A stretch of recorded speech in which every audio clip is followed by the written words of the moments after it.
بسم الله الرحمن الرحيم الحمد لله رب العالمين الحمد لله الذي هدانا لهذا وما كنا لنهتدي لولا أن هدانا الله أشهد أن لا إله إلا الله وحده لا شريك له وأشهد أن محمدا عبده ورسوله اللهم صل على محمد وعلى آل محمد كما صليت على إبراهيم وعلى آل إبراهيم إنك حميد مجيد اللهم بارك على محمد وعلى آل محمد كما باركت على إبراهيم وعلى آل إبراهيم إنك حميد مجيد هو الذي أرسل رسوله بالهدى ودين الحق ليظهره على دين كله ولو كره المشركون. Wassalamu alaikum wa rahmatullahi wa barakatuh. Mes sœurs, mes frères, les louanges, les remerciements, les éloges n'appartiennent qu'à Allah.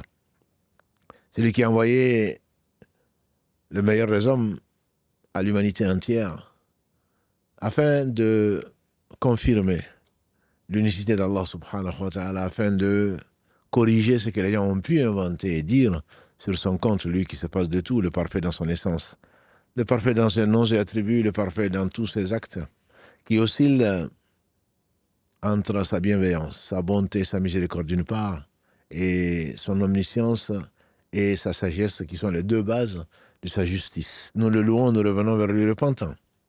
Nous demandons protection contre les conséquences de nos péchés et les tendances de l'âme. Celui qui Allah guide, nul ne saurait l'égarer. Celui qui est privé de sa guidée, nul ne saurait lui montrer le droit chemin.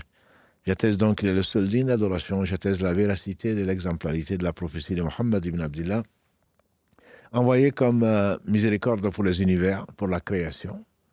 J'atteste donc de la véracité de son message. J'atteste qu'il a fait parvenir son message, qu'il a guidé comme Allah subhanahu wa ta'ala lui a permis. Il nous a fait sortir des ténèbres vers la lumière. C'est celui qu'Allah subhanahu wa ta'ala a rapproché le plus avec son aïeul Ibrahim, qu'Allah bénisse tous les prophètes, sans exception. Et nous fasse l'honneur de faire partie des gens dont il a été satisfait et dont il sera satisfait, subhanahu wa ta'ala. Il nous récompense tous par son amour et nous gratifie par la contemplation de sa noble face. Bienvenue donc dans ce 5e épisode du joyau de la prophétie. On parle donc de la biographie du meilleur homme que la terre a porté. Et ce n'est pas de son ressort. C'est Allah qui l'a choisi, subhanahu wa ta'ala, qui l'a éduqué et qui l'a utilisé. Allah n'a pas besoin de lui ni de personne pour guider les gens, les djinns comme les hommes. Et donc, Muhammad ibn Abdillah, alayhi salatu wassalam, n'était pas encore prophète, mais déjà qu'on le sentait. Nous avons déjà vu sa naissance en tant qu'orphelin, comme pour penser les plaies de tout orphelin, qui n'a même pas connu son père, qui a perdu sa mère quand il avait 6 ans. On dit son grand-père quand il avait 8 ans, qui a été berger comme tous les prophètes, alayhi salatu wassalam, signe d'humilité. Mon frère, ma soeur, signe d'humilité et contact direct avec la nature. Seul avec soi-même, en train de contempler la perfection de la création d'Allah subhanahu wa ta'ala. Farji al-basar hal tara min futur, dit Allah subhanahu wa ta'ala dans la sourate Al-Mulk, sourate 67. Lève les yeux, est-ce que tu y vois une fissure? ثم ارجع البصر كرتين ينقلب إليك البصر خاسئا وهو حسير. Et répète l'opération. Ton regard te reviendra humiliant ou humilié, parce que tu ne verras pas dans la création d'Allah subhanahu wa ta'ala celui qui a tout créé sans besoin d'imperfection. Même si tu peux penser en voir, en réalité ce n'est que beauté. Ce n'est que beauté. Je prends souvent l'exemple de cette bouteille d'eau. Nous ne voyons que le vide, le petit vide. Mais si la bouteille était remplie complètement, elle aurait éclaté. Si Allah, subhanahu wa ta'ala, faisant de nous des êtres parfaits, l'orgueil prendrait le dessus, ce qui a amené Satan en enfer, qu'Allah nous préserve, de le suivre ici-bas avant de l'accompagner dans l'enfer, qu'Allah nous en préserve tous. Et donc, on a vu la semaine dernière que Allah, subhanahu wa ta'ala, l'avait préservé de ses ennemis humains, et en particulier au travers de son serviteur Bahira, on a dit Georges, qu'il a rencontré et alors qu'il avait 13 ans, on dirait, qui avait conseillé donc son oncle Abu Talib de le ramener. Et ensuite, on a vu l'heureux mariage, le choix qu'il a fait de la beauté intérieure. Je ne dis pas que Khadija n'était pas belle. Elle était riche, elle était noble. Mais c'était surtout ses qualités morales qui l'ont amenée à être épousée par celui qui allait être le meilleur des hommes, et qu'Allah bénisse Khadija. Elle est au paradis, puisque l'ange Gabriel est venu trouver un jour, dans ce qui a été rapporté par les deux, le prophète sallam dit Khadija rentrera avec ceci et cela, parlant de nourriture. Tu lui dis qu'Allah lui passe le salam, et moi aussi, et qu'Allah lui a réservé donc un palais au paradis. Qu'Allah l'agrée, et qu'Allah agrée toutes les femmes croyantes et pieuses, et tous les hommes qui ont été à l'image, en tout cas qui ont suivi l'exemple des prophètes, qu'Allah les bénisse tous. Donc on a dit qu'il a vu ce mariage, et qui n'était pas un mariage d'intérêt, c'était un mariage de conviction, c'était un choix, puisqu'il savait, Allah l'avait éduqué, et de voir la relativité, l'éphémère monde qui ne pouvait qu'apporter qu'un peu de répit, un peu de repos, un peu de joie, avec beaucoup de peine, puisqu'il a subi dès son enfance des manques, mais Allah ne l'a pas manqué. Allah voulait peut-être, et probablement Allah voulait l'éduquer et qu'il ne soit attaché qu'Allah subhanahu wa ta'ala. Allah l'a préservé au point que il n'a jamais adoré une idole, jamais même participé à des fêtes, bien qu'il était jeune, enfin quand il était jeune plutôt, avec des envies comme tout enfant, mais Allah subhanahu wa ta'ala l'a préservé de toutes ces choses-là. Allah avait envoyé l'ange Gabriel pour lui ouvrir la poitrine, on l'a dit, et dès qu'il était enfant, donc à 4-5 ans, et à ce moment-là, on l'a, pour enlever la part de Shaitan, comme le dit Anas ibn Malik, radiyallahu ta'ala anhu, dans ce qui a été rapporté par l'imam al-Bukhari, qu'Allah lui fasse miséricorde, ainsi qu'à tous nos savants. Il s'est marié, il a eu des enfants avec cette femme, et donc on a dit qu'il a eu 2 enfants, Qasim, et également Abdallah, qu'on appelait Tahir, et il a eu Zainab, Kulthum Fatima, et également Ruqayya, qui était la deuxième, donc qu'Allah les agrée toutes. Et tous ces enfants, tous ces garçons sont décédés à bas âge. Et Allah d'ailleurs, de façon pas surprenante, de façon exemplaire, dit dans la sourate 33, verset 40, Mohammed n'est le père d'aucun de vos hommes. Il n'a pas dit aucun d'entre vous. Il n'est le père d'aucun de vos hommes. On va parler Mohammed, Aba Ahad, min rijalikum. Walakin, mais il est le sceau de la prophétie. Donc Allah confirme ici, c'est que l'histoire nous rapporte. C'est-à-dire que tous ces garçons sont décédés à bas âge. Les filles sont toutes également décédées. 3 sur 4, Fatima est décédée 6 mois après son père, sallallahu alayhi wa sallam. Les 3 autres sont décédés, les 3 autres filles sont décédées après avoir été mariées, sont décédées du vivant de leur père, alayhi salatu wa sallam. Donc voilà que il a démontré la pureté de cœur et l'exemple même de l'homme désintéressé par ce bas monde quand c'était sur cela qu'on s'était arrêté la semaine dernière, quand il a démontré que le bas monde ne représente pas grand-chose et que celui qui était à son service, que lui avait donné son épouse Khadija, radiyallahu anha, qui était donc Zayd ibn Haritha plutôt, le père de Oussama, et il avait libéré parce qu'il avait choisi la compagnie. Il préférait être un esclave ou un serviteur de cet homme, parce qu'il a vu en cet homme ce qu'il n'a vu nulle part et qu'il ne pense pas trouver ailleurs, plutôt que de repartir plutôt avec les siens, étant libre. La vraie liberté est quoi? La vraie liberté, c'est celle du cœur. La vraie liberté, c'est celle de l'esprit. La vraie liberté, c'est celle d'avoir une bonne conscience, que l'on ne fasse du mal à personne, même pas à une mouche. C'est ça la vraie liberté. Ce n'est pas abuser et faire tout ce que nous traverse l'esprit. Alors on devient en ce moment le jouet de Satan qui a juré à Allah de nous amener tous en enfer. C'est ce que certains appellent liberté. La vraie liberté n'est pas celle-là. C'est la liberté d'adorer Allah. C'est la liberté de ne pas faire tout ce qui nous traverse l'esprit. Là, on est libre, on n'est pas attaché, on n'est pas prisonnier de ses passions, on n'est pas prisonnier de ses envies. Et on n'est pas prisonnier surtout de manière de faire, de culture d'autres. On est vraiment libre.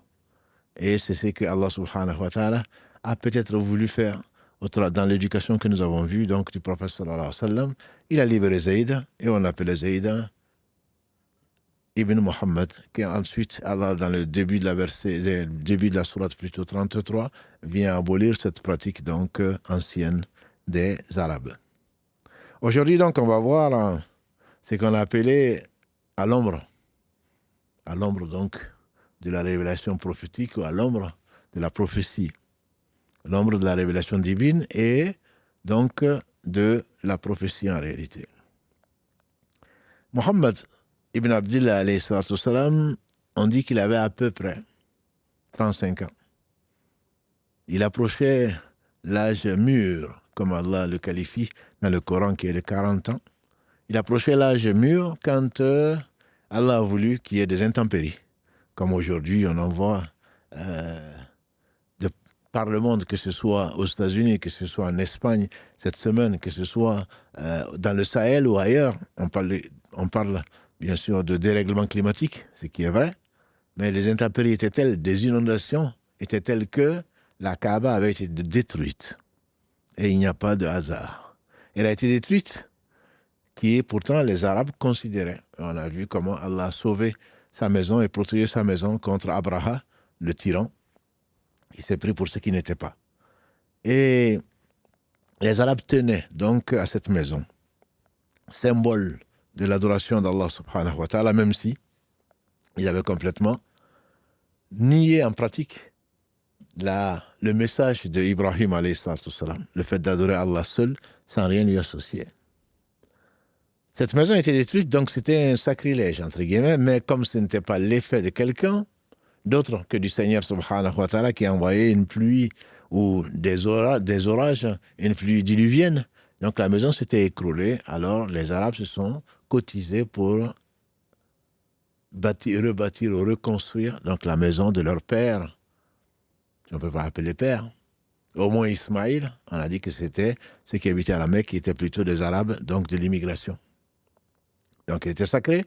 Les tribus venant de partout de l'Arabie venaient donc faire des pèlerinages autour de cette maison-là. Ils se sont cotisés et ils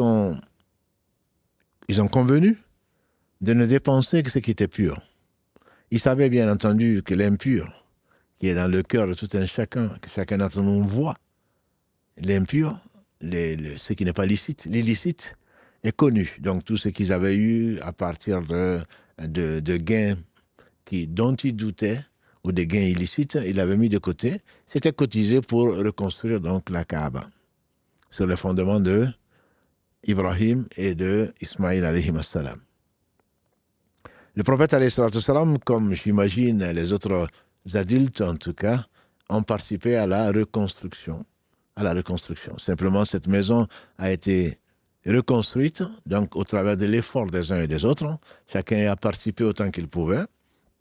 Et donc le prophète alayhi salam, quand il construisait, quand il participait donc, il prenait des briques. C'était fait de briques et de brocs. Et comme du temps d'Ibrahim d'ailleurs, alayhi salam, du temps d'Ibrahim, et on reviendra dessus, la Kaaba était à taille humaine en fait.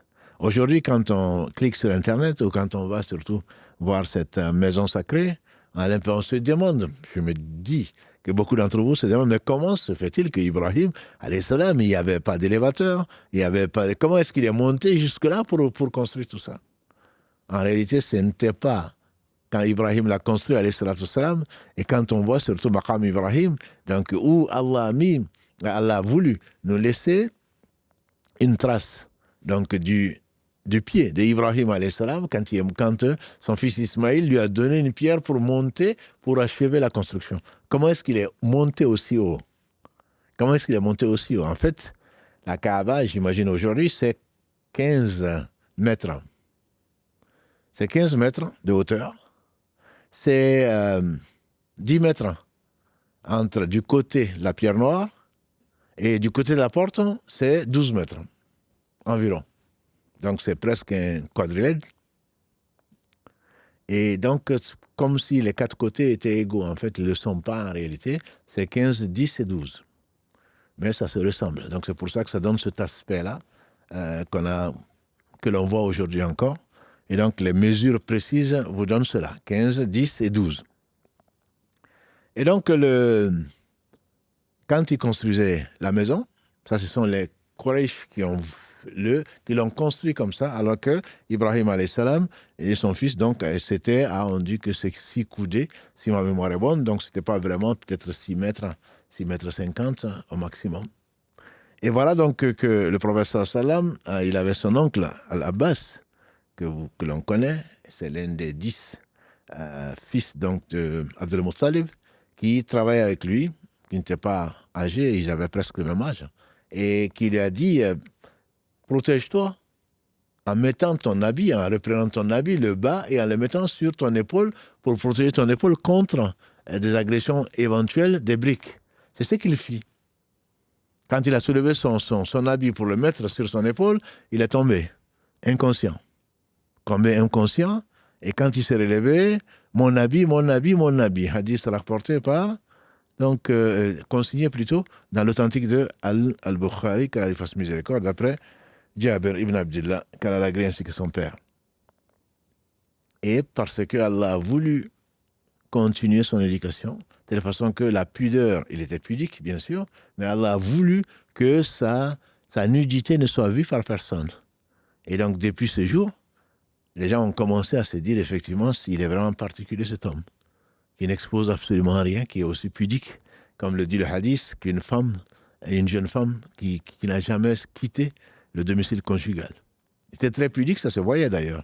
Jusqu'à la fin de sa vie, le prophète alayhi salam, il était tellement pudique que il avait le regard baissé. Quand il le relevait, il ne se fâchait, entre guillemets, que pour la cause d'Allah. On le voyait, il devenait rouge. Il avait des veines qui gonflaient, et il était vraiment, son regard, son visage plutôt était expressif. Mais la pudeur, c'est ce qui l'accompagnait, alayhi salam, et on le voyait rarement, c'est molaire. Il souriait, c'était l'homme le plus souriant.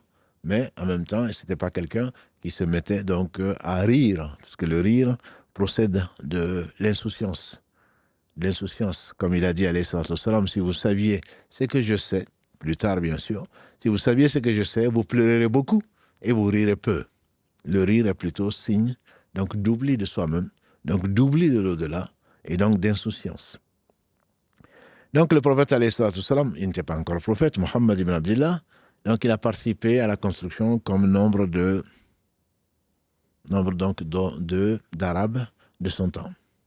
Pour la petite histoire, Mughira, Ibn Mughira plutôt, et c'est lui qui a commencé à donner le coup de pioche, entre guillemets, pour démolir ce qui restait. Et donc, finalement, les gens, ils ont regardé. On ne sait jamais, c'est la maison sacrée. Si jamais ils donnent un coup de pioche, ils ont attendu jusqu'au lendemain pour savoir est-ce que Dieu va leur envoyer, comme il a envoyé aux gens de l'éléphant, des pierres, etc. Et le lendemain, comme on a vu qu'il était encore vivant et que les autres l'étaient également, donc Umayya ibn Mughira donc, a également se chargé, et les autres, donc, de reconstruire cette maison-là. La maison construite avait donc cette forme dont on vient de décrire. La maison construite avait 6 piliers, et ils ont relevé la porte. Ils ont relevé la porte pour éviter justement qu'en cas d'inondation, donc que l'eau ne rentre dans cette maison. Et une particularité de cette maison, de cette construction, c'est que finalement, il n'y avait pas assez d'argent pour inclure ou pour reconstruire la maison comme elle était quand elle avait été détruite, c'est-à-dire par Ibrahim et son fils Ismaïl alayhi salam. C'est pour cela que comme il manquait d'argent, ils ont donc gardé cet aspect quadrilatéral, et ils ont juste mis un muret autour de la partie qui n'était pas achevée, qu'on appelle le hijra. C'est pour cela que quand on voit la Kaaba, il y a un muret autour, donc comme pour signifier que c'est une partie qui est sacrée, mais pour autant qui n'est pas couverte. C'est qu'Allah a voulu, subhanahu wa ta'ala, que tout le monde ait accès à la Kaaba et qu'on puisse même prier dans cette partie-là sans être forcément un invité, puisqu'aujourd'hui, pour qu'on ouvre la Kaaba, il faudrait être soit un roi, soit un président, soit quelqu'un de politiquement important pour qu'on puisse te faire visiter la Kaaba et pour que tu puisses rentrer à l'intérieur. Alors qu'aujourd'hui, alhamdulillah, il y a le muret qu'on appelle le Hijra Ismaïl et il y a deux entrées de part et d'autre, donc où certaines personnes adorent malheureusement la Kaaba et tiennent absolument, on voit des gens accrochés à la Kaaba, accrochés à ce muret, accrochés à la toile qui couvre la Kaaba, au point que ça a été bien relevé, puisque malheureusement les gens oublient, comme le disait le sage d'Extrême-Orient, quand tu montres du doigt la lune à un sot, une personne qui est sotte, non intelligente, elle voit le doigt et elle ne voit pas donc la lune. C'est ce qui se passe aujourd'hui, malheureusement, avec beaucoup de musulmans qui vont adorer la Kaaba. Alors qu'Allah dit, فَلْيَعْبُدُوا رَبَّ هَذَا الْبَيْتِ, qu'ils adorent donc le Seigneur de cette maison. Et pas cette maison. La maison n'est qu'une maison. Omar ibn Khattab, comme vous le savez, c'est très connu. Quand il est arrivé il a fait le tour de Tawaf, et il est arrivé à la pierre noire, et il l'a embrassé. Ensuite, il a dit à la pierre, je sais que tu n'es qu'une pierre. Tu ne peux ni faire du bien, tu peux être ni utile, rendre un service quelconque, ni être utile, ni empêcher quoi que ce soit, ni faire du mal, ni faire du bien. Si je n'avais pas vu le prophète sallam t'embrasser, je ne t'aurais pas embrassé. Voilà quelqu'un qui avait un cœur, alhamdulillah, qu'Allah l'agrée, et Allah lui a accordé le paradis d'avance, il l'a annoncé par son prophète sallam, et il est au paradis, nous n'en doutons pas, malgré donc, les attaques de ses ennemis. Allah l'a agréé, et s'il y avait une seule personne inspirée, disait le prophète sallam, après les prophètes, Allah désignait des inspirés après eux. Si dans ma communauté il y en avait une seule, ça aurait été Omar. Donc, alhamdulillah, c'est pour nous expliquer que la Kaaba en tant que telle, c'est pas la Kaaba que l'on adore. Ce n'est encore moins les pierres, et encore moins d'aller découper des pièces ou des morceaux d'étoffe pour certainement les adorer, les ramener avec soi. Et comme je le disais il n'y a pas si longtemps, cette année, au Hajj, j'ai vu quelqu'un qui l'emportait donc sur les épaules en train de prendre des morceaux de tissu, de frotter la Kaaba et de renvoyer. On lui renvoyait régulièrement. J'imagine malheureusement à quoi pourraient servir donc ces morceaux de tissu.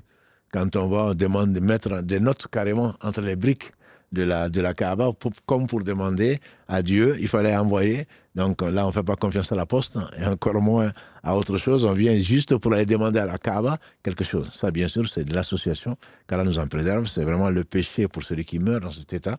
C'est le péché qu'Allah ne pardonne pas, qu'Allah nous éloigne de toute forme donc d'association. Il va arriver, ce qui va arriver, Allah honore qui il veut. قل اللهم مالك الملك تؤتي الملك من تشاء وتنزع الملك ممن تشاء. Dans la sourate 3, Allah dit, Ya Muhammad dit, Allahumma malik al-mulk. Oh Allah, le maître ou le roi de la royauté, tu confies la royauté à qui tu veux, tu la prends de qui tu veux, tu honores qui tu veux, tu humilies qui tu veux, tu fais sortir le vivant du mort, le mort du vivant, jusqu'à la fin pour savoir Allah honore qui il veut. Celui qui Allah honore, nul ne saurait l'humilier. Et celui qui est humilié par Allah, nul ne saurait le retrouver, lui donner un honneur quelconque.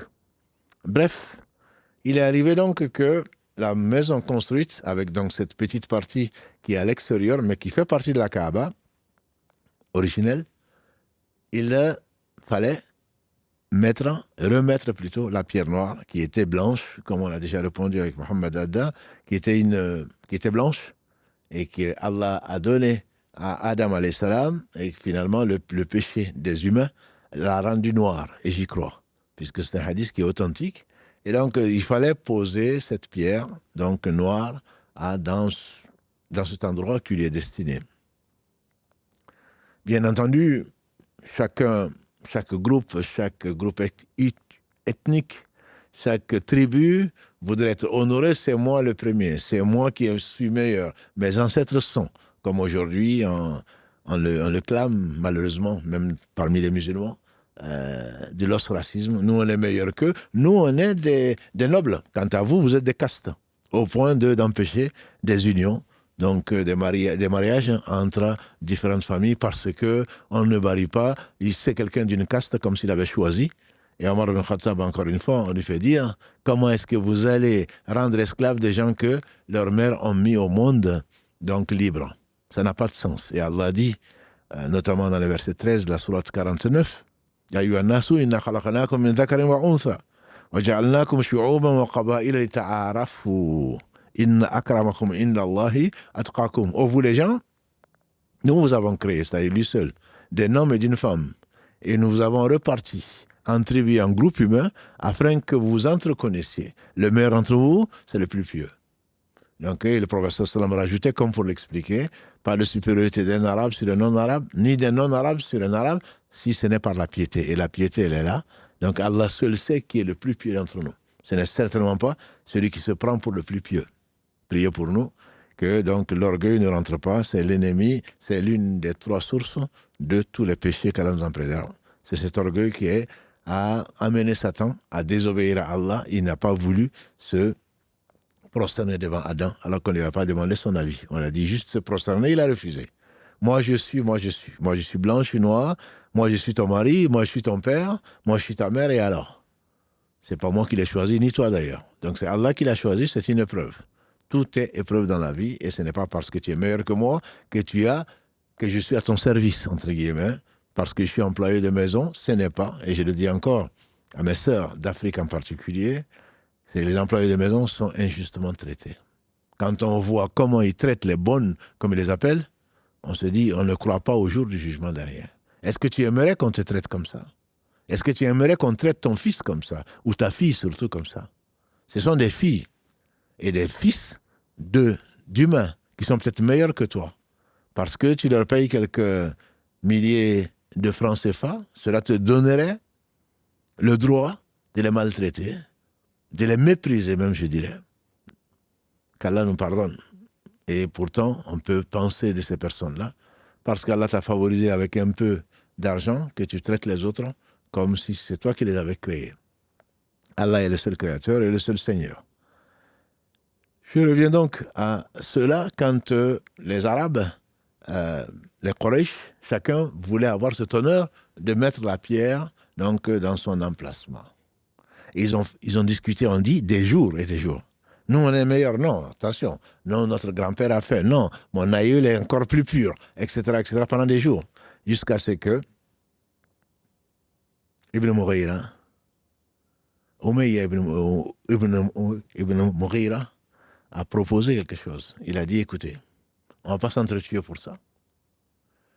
Je vous propose que la personne qui va rentrer, la première personne qui va rentrer dans cette enceinte, que ce soit elle qui tranche, pas elle qui décide, mais qui tranche pour dire qui est le meilleur. Ils ont dit, c'est sage, effectivement, c'est sage. Allah envoie la sagesse à qui il veut. Et on a dit, verset 269 de la sourate Al-Baqarah, celui à qui la sagesse a été donnée, il a été donné un très grand bien. Quelle vérité. Les gens, ils ont accepté. Et voilà donc, on va scruter la personne qui va rentrer. La personne qui va rentrer, vous le devinez bien sûr, c'était Mohammed Al-Amin. Celui qui rentre, la première personne qui va rentrer va décider, donc va trancher entre nous. Et Mohammed Amin, c'est lui qui rentre, Mohammed ibn Abdillah, dès qu'on l'aperçoit, ah mais bien sûr, c'est Mohammed Amin, on est d'accord, on est d'accord. Al-Amin, pourquoi? Parce que c'est le digne de confiance. Même quand on a voulu l'assassiner, les gens continuaient à lui confier, même après sa prophétie, et que les gens, ils complotaient contre lui, ils continuaient à lui faire confiance, parce qu'il ne trahissait pas. Il n'a jamais trahi le dépôt de confiance. C'est lui qui disait, d'après Anas ibn Malik, le hadith rapporté par l'imam Ahmad, il disait, sallallahu alayhi wa sallam, rarement Mais Anas disait que le prophète toujours ما خطبنا رسول الله صلى الله عليه وسلم إلا قال لا إيمان لمن لا أمانة له ولا دين لمن لا أهد له. Le prophète il disait, donc Anas, le prophète ne nous faisait pas de discours sans dire. Donc c'est ce que je traduis moi. Rarement il finissait son discours avant de dire la imana liman la amanata la. Il n'a pas de foi, celui qui n'est pas digne de confiance. Voilà, dina, il n'a pas de religion, celui qui ne respecte pas sa parole donnée, sa promesse. Donc tout ceci, ce sont des choses que l'on oublie malheureusement, mais il le disait si souvent qu'Anas l'a retenu et qu'il a dit, tout le temps il le disait. Donc le musulman sache qu'il n'a pas de foi, c'est-à-dire que la foi elle traîne par terre. Et on ne va pas dire qu'il n'est pas musulman. La imana liman la amanatala, c'est-à-dire ça c'était avant l'islam. Hein? Ça c'était avant son islam. Ça c'était avant l'islam des gens qui l'ont suivi.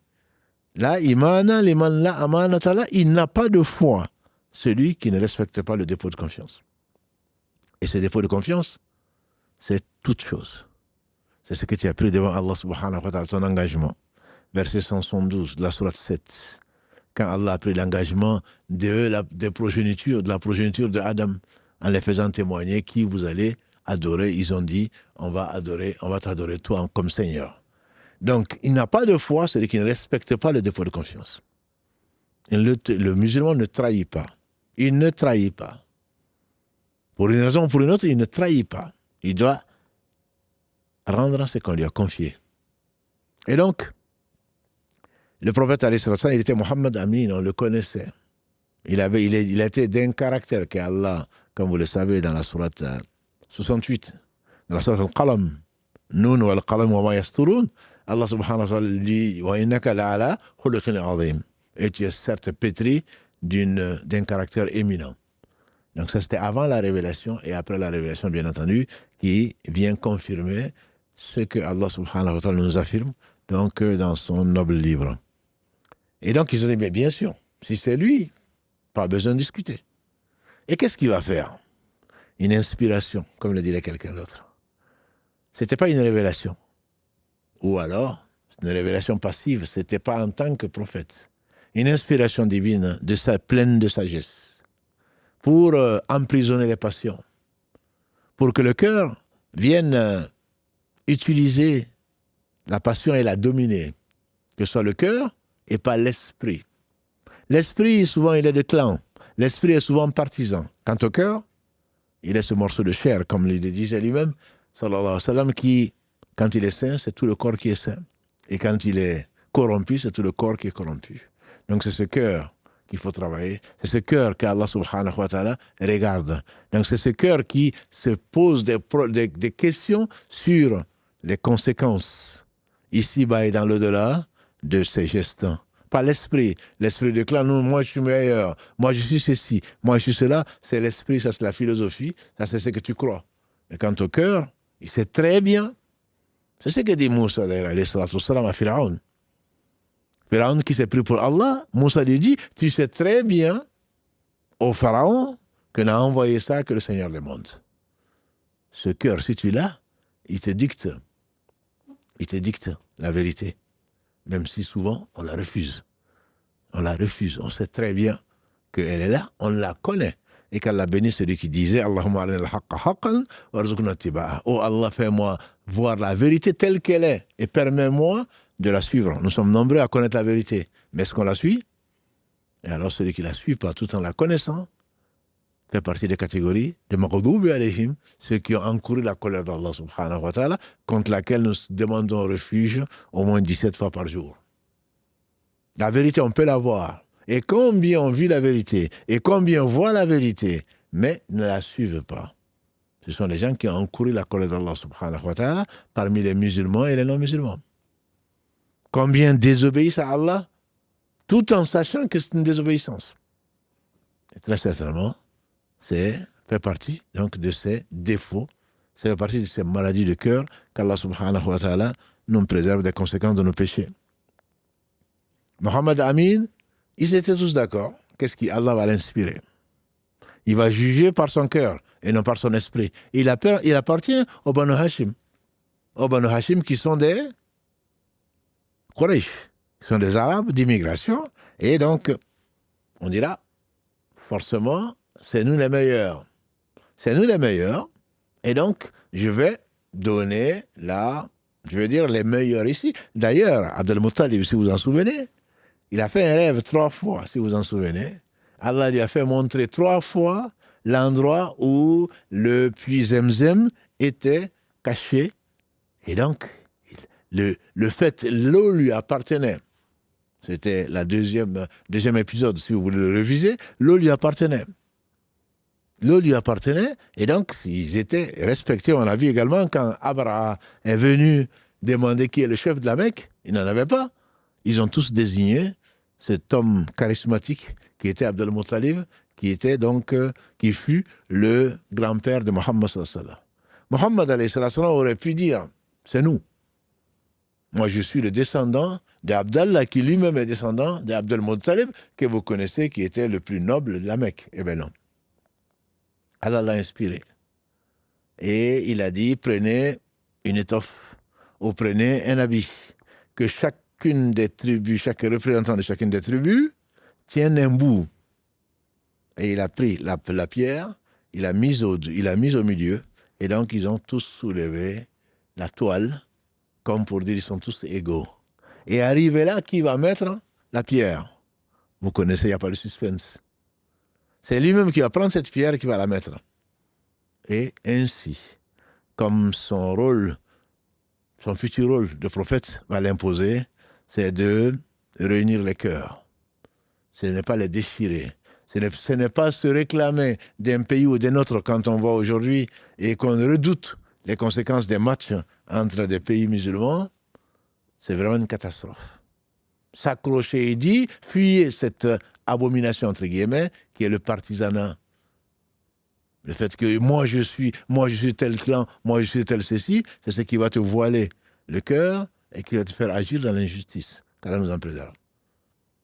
Et donc, ainsi, Allah a résolu le différent potentiel et peut-être sanglant qui aurait pu donc opposer les gens des familiers, qui descendent tous d'Adam, bien sûr, qui descendent tous d'Ismaïl, alayhi salam, et des gens donc, qui étaient des frères, mais qui allaient s'entretuer, comme les Arabes aimaient bien le faire, mais ils ne sont pas les seuls. Donc ça, c'est la reconstruction. Allah a voulu donc honorer cet homme, sallallahu alayhi wa sallam, par cette distinction, et que tout le monde lui a reconnu. Mais ça, c'était avant donc la prophétie. Il faut savoir, pour compléter notre petite histoire de la construction de la Kaaba, il faut savoir que la Kaaba a été reconstruite au moins 4 fois. Je dirais même 4 fois. La première, bien sûr, c'est à taille d'homme, par Ibrahim alayhi salam, sur l'ordre d'Allah, subhanahu wa ta'ala, et aidé de son fils Ismaël. La deuxième, c'est quand il y a eu cette inondation, et que les Quraysh se sont réunis, ce que nous venons de décrire, dans le détail. Et donc, c'est eux qui ont donné ce 15, 10, 12 mètres, donc, que nous voyons aujourd'hui encore, parce que, après la mort du prophète sallam, quand, donc, sous le règne, c'était un règne, c'était la royauté de Yazid ibn Muawiyah, donc, quelques décennies après la mort du prophète sallam, donc, quand Othman ibn Affan, radiallahu ta'ala, a été assassiné, et c'est lui qu'on appelle Zul Nourayn, le prophète sallam lui a donné Ruqayya, qui est décédé, il lui a donné Kulthum, ensuite, qui est décédé également. On lui fait dire, si j'avais une 3e fille, je lui aurais donné donc en mariage. Othman ibn Affan, quand il a été assassiné, donc c'est Muawiyah, après des disputes entre des compagnons qui restaient, c'est lui qui a pris donc le califat, et qu'Allah l'agrée, puisqu'il a été scribe du prophète sallam.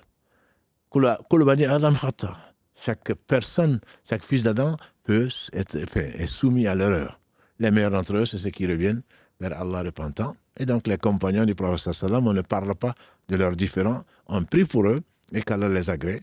Ils ont pu faire de bonnes choses pour lesquelles Allah leur a déjà pardonné. Comme l'a dit le prophète sallam encore à Omar ibn Khattab, il y a Omar, qu'est-ce que tu en sais? Il se peut que Allah ait regardé les gens de Badr, il leur a dit, faites ce que vous voulez, je vous accorde le paradis, ou je vous ai pardonné. Othman a fait plus d'une fois. Le prophète a dit que Othman fasse ce qu'il veut, il sera au paradis.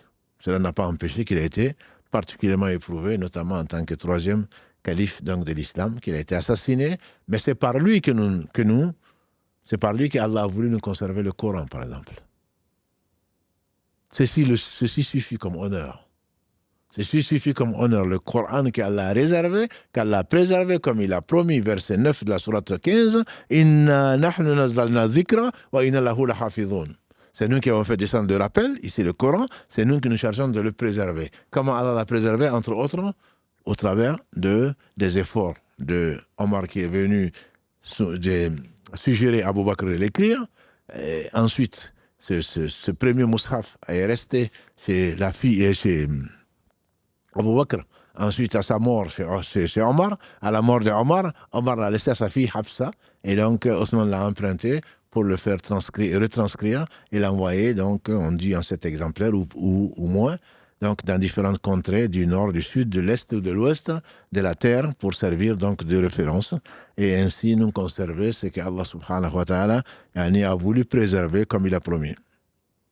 Donc après l'ascension d'Othman, c'est Muawiyah qui a pris le pouvoir, entre guillemets, son fils Yazid. Sous son règne, il y avait Abdallah ibn Zubayr, qui s'est réfugié à la Mecque, qui a refusé de quitter. Donc il y a eu une guerre intestine entre la deuxième génération, entre guillemets. Abdallah ibn Zubayr, c'est le premier musulman qui est né à Médine. C'est le fils de Asma, bint Abu Bakr.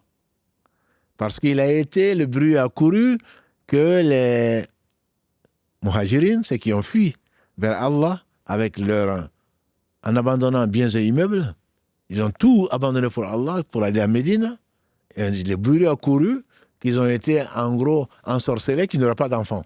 Et donc ils étaient très heureux de voir Asma, la fille d'Abu Bakr, mettre au monde un enfant plutôt qui a été appelé Abdallah et son père. Donc c'était Ibn Zubayr, il fait partie des 10 pour lesquels le prophète sallam a dit qu'ils étaient au paradis.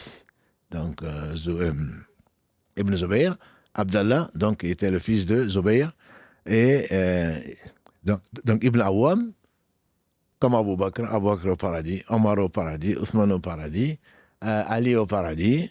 Donc il a cité les 6 autres qu'on verra, Inch'Allah, qui font partie, sont tous des muhajiroun et qui font partie des meilleurs hommes, les premiers qui ont embrassé l'islam, qui ont constitué la garde rapprochée donc, du prophète sallallahu alayhi wa sallam et de qui Allah a été satisfait. Abdallah ibn Zubayr donc, a résisté à la dictature de son temps et donc on lui a envoyé, puisqu'il s'était réfugié à la Kaaba, il a envoyé des catapultes. Finalement, il y a eu un incendie. Et il y a un incendie qui a détruit la Kaaba. Donc lui, il a reconstruit. Il a reconstruit en faisant que la porte qui est à 1 mètre du sol, en la mettant donc à même le sol, et également en faisant 2 ouvertures.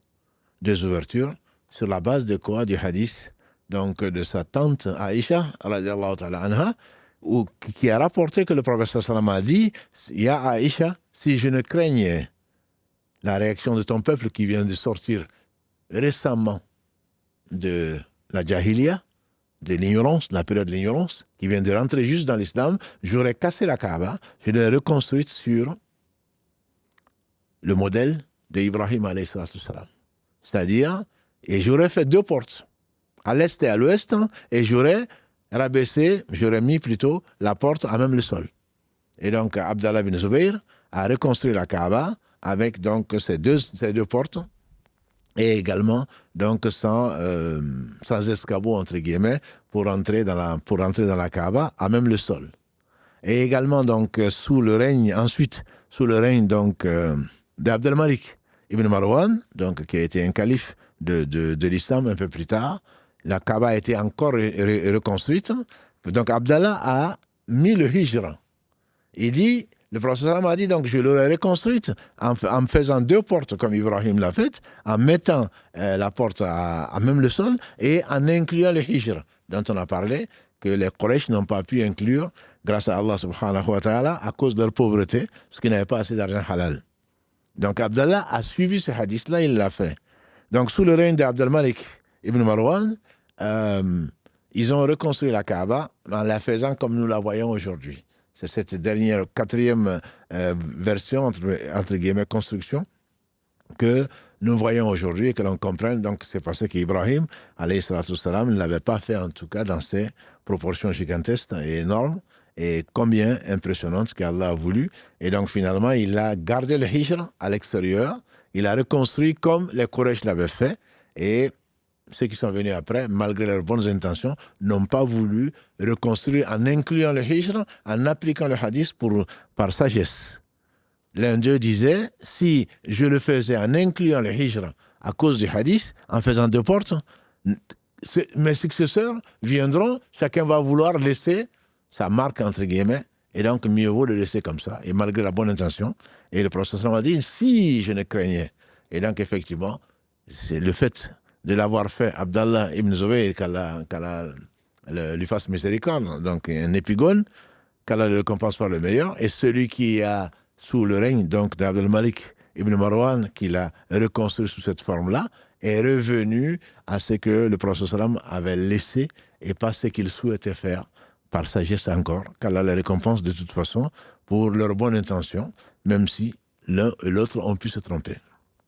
Donc ça c'est quand il avait environ 35 ans, et ça c'est un peu l'historique de la construction donc de la Kaaba. Celui qui est Mohammed ibn Abdillah al-Amin, donc celui qui est le digne de confiance, Allah lui a fait aimer l'isolement. Allah lui a fait aimer la contemplation. Allah lui a fait aimer la retraite spirituelle, si on peut l'appeler ainsi. On dit que pendant 3 ans, on dirait quand il avait 38 ans peut-être, 39 et 40, pendant 3 ans, à chaque mois de Ramadan, parce que le Ramadan est un mois particulier, même pour les Arabes, on sait de sources sûres que c'est pendant le mois de Ramadan, avant le Coran, qu'Allah a révélé la Torah, qu'il a donné les feuilles d'Ibrahim, qu'il a également donné l'évangile, fait descendre l'évangile sur Jésus, qu'il a également fait descendre les psaumes sur David, tout ça pendant le mois de Ramadan. Première nuit du Ramadan, Ibrahim, Allah lui a donné les feuilles. 6e nuit, c'est pendant la 6e nuit qu'Allah a donné d'un coup les feuilles d'Ibrahim, on peut le comprendre. La Torah entière a été révélée à Moussa en une seule nuit. Et donc il a dit, le prophète après 6 nuits, donc du mois de Ramadan. L'évangile a été donné à Jésus après 13 nuits du mois de Ramadan. Et les psaumes ont été donnés à Daoud après 18 nuits du mois de Ramadan. Et le Coran après 24 nuits dans cette version de Wathiqa, donc qui est rapportée par l'imam Ahmad, qu'Allah lui fasse miséricorde, ainsi qu'à tous nos savants. Pendant le Ramadan, le Mohammed ibn Abdillah donc se retirait. Il avait choisi une grotte, la grotte de Hira, qui est sur le mont Nour, c'est un mot, on peut l'appeler montagne si on veut. Ceux qui l'ont vu, ça culmine pas très très haut, mais il y avait un chemin assez étroit qui amenait au sommet. Et donc pendant le mois de Ramadan, il partait avec quelques vivres, il restait là, en train de méditer, face à lui-même, en pleine nature, et retiré des bassesses de ce bas monde et des exigences, des exigences des hommes et des besoins matériels. Il se retirait pendant les mois de Ramadan. Et il venait, quand il n'avait plus de provisions, il revenait chez son épouse, la chère Khadija, radiallahu anha. Il reprenait donc de ce qu'il lui fallait et il repartait là. Donc c'était à quelques kilomètres, on dirait, c'est vraiment isolé de la Mecque. Aujourd'hui, c'est inclus dans la Mecque pour ceux qui l'ont visité. Et d'ailleurs, je recommande aux personnes qui vont à la Omra, je ne le conseille pas de monter, comme malheureusement on voit des gens encore monter. Les gens, ils adorent tout ce qu'ils voient. Et donc, on voit les gens encore monter, ça fait au moins 1h30, aller 1h30, retour, alors que Allah a voulu inspirer des personnes que je remercie et pour qui je prie, qu'Allah récompense par le meilleur. Donc, c'est ces personnes de l'État qui ont fait un musée qu'on appelle le musée de la Révélation, que j'ai visité, j'ai eu l'honneur de visiter donc pendant, c'était pas gratuit, mais l'honneur de visiter avec d'autres, avec les pèlerins qui sont partis avec la mosquée, et puis d'autres, puisqu'il y avait les élèves, il y avait beaucoup de gens. Et je conseille à tout un chacun, quand on a l'occasion de passer par la Mecque, de visiter donc ce musée qui est devenu tout un village, donc juste au pied du mont Nour, où il y avait une grotte donc, de Hira. La grotte de Hira a été reconstituée d'ailleurs, a été reconstituée pour éviter justement aux gens de passer 3 heures pour aller faire quoi? Pour aller se reposer dans cette grotte. Cette grotte est tellement étroite, et Allah a voulu. Elle était tellement étroite, elle faisait 4 coudées. La coudée, c'est ça. C'est maximum, c'est 30-40 cm. 4 coudées. Donc, au mieux, 1m50 de long et 2 coudées seulement. Donc, même pas 1 mètre de large, qui ne pouvait contenir qu'une seule personne. Et ça a été reconstitué, très bien reconstitué d'ailleurs, donc dans ce musée-là. Et si vous avez, à la fin de la visite, on permet pendant 5 minutes aux gens de soit prendre des photos, soit de se reposer, entre guillemets, dans cette grotte sans se bousculer. Mais ce n'est pas la grotte qui va apporter quelque chose, ni le fait d'avoir monté cet exercice physique qui va t'apporter quelque chose. C'est un point d'histoire qu'Allah subhanahu wa ta'ala nous a laissé. Et les savants ne divergent pas dessus, les historiens, pour dire que c'est là où Allah subhanahu wa ta'ala a inspiré son prophète sallam qui face à la nature et face à ses réflexions personnelles, sa mise en cause des certitudes de son peuple qui adorait des idoles, et loin de ces idoles et des choses adorées, loin des passions, contemplait la création parfaite d'Allah subhanahu wa ta'ala, celui qui a tout créé à la perfection. Alladhi ahsana kulla shay'in khalaqa. C'est Allah qui le dit dans la sourate Sajida, dans la sourate 32. C'est lui qui a fait à la perfection tout ce qu'il a créé. C'est lui qui a fait à la perfection tout ce qu'il a créé. Et donc ce Seigneur a voulu inspirer, et tout bien vient de lui, a voulu inspirer à Mohammed ibn Abdillah cette retraite pour se retrouver lui-même, seul, face à la nature, s'interroger, secouer les idées qui traversent l'esprit et ses certitudes. C'est un peu, je dirais, cet esprit qui accompagne les i'tikaf, qui est donc qu'il a fait ensuite quand il était à Médine les 10 derniers jours du mois de Ramadan, et qui est conseillé la retraite spirituelle les 10 dernières nuits, les 10 derniers jours de Ramadan, où il rentrait pour rechercher les lettres Qadr. Et où on abandonne ses occupations, on se consacre à la lecture du Coran, au rappel d'Allah subhanahu wa ta'ala sous différentes formes, la prière bien sûr, à la mosquée, et un hadith qui a été Allah parle, Antum akifuna fil masajid, dans le verset 187 de la sourate al-Baqarah, dans les versets parlant du siyam, du jeûne du mois de Ramadan, Allah dit, et n'ayez pas de rapport avec vos épouses alors que vous êtes en retraite spirituelle, donc i'tikaf, dans les masajid et donc dans les mosquées.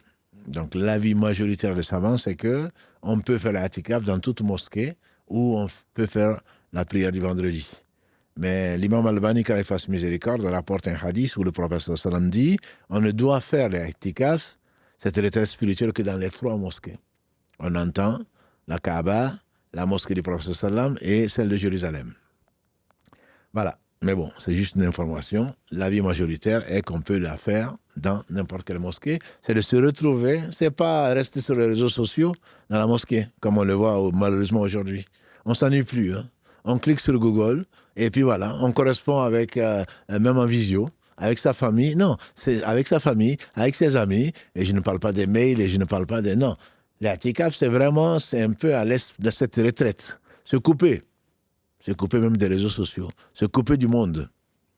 Se couper du monde pour se retrouver avec son Seigneur, subhanahu wa ta'ala.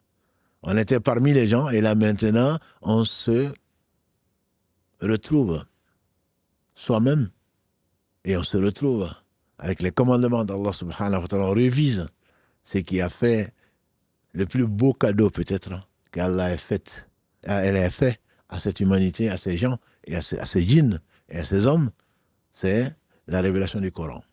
Pendant ce mois, donc, on se doit de se retrouver en train donc, de méditer, en train de lire, et beaucoup de savants abandonnent même les enseignements pour se consacrer, ces 10 dernières nuits en particulier, 10 derniers jours, à eux-mêmes, en faisant le bilan de leur vie, de leur année en tout cas, et en lisant la meilleure des paroles qui est celle du Coran.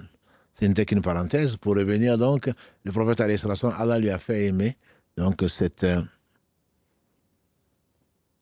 vie, pas monarcale, parce que ça durait peu. On dit ces 3 dernières années. Ces 3 dernières années, mais pendant la fin de ces 3 dernières années, quand il approchait la quarantaine, sallallahu alayhi wa sallam, c'est Aïcha qui nous disait, bien sûr c'est son mari, le prophète sallam qui lui a raconté, quand il approchait ces 3 dernières années, c'est la quarantaine plutôt, le voilà qui faisait des rêves pieux, qu'on appelle. Le prophète sallam a dit, il n'y a plus de prophétie après moi. Ce qu'il en restera, c'est des rêves véridiques, des rêves pieux. Il a dit que c'est le 46e de la prophétie. C'est-à-dire, c'est le 1/46e de la prophétie. Il y a 3 types de rêves, a dit le prophète sallam. Il y a 3 types. Ce rêve-là, qui t'annonce des bonnes nouvelles, et qui te dilate la poitrine, et que tu te réveilles content, tu remercies Allah subhanahu wa ta'ala, et tu le racontes aux gens que tu aimes. Aux gens que tu aimes, parce qu'il y a beaucoup de jaloux. Tu le racontes aux gens que tu aimes, et tu ne prends pas la grosse tête. Tu te vois au paradis, ça ne veut pas dire les gens qui sont vus au paradis, la promesse d'Allah est vraie. Mais comme ils ont été assassinés, Ali a été assassiné, Othman a été assassiné, Omar a été assassiné, pourtant Allah a annoncé le paradis. Ils auraient pu dire non, mais nous on continue, nous on conseille, on s'arrête là. Non, la nouvelle, la promesse d'Allah est vraie, mais ça ne veut pas dire, comme c'est arrivé à Hudaybiyah, quand Omar ibn Khattab, radiallahu anhu, a dit au prophète sallam, pourquoi on nous empêche d'aller faire la Umrah? Et pourtant, tu nous as bien dit que tu t'es vu en rêve en train de faire la Umrah.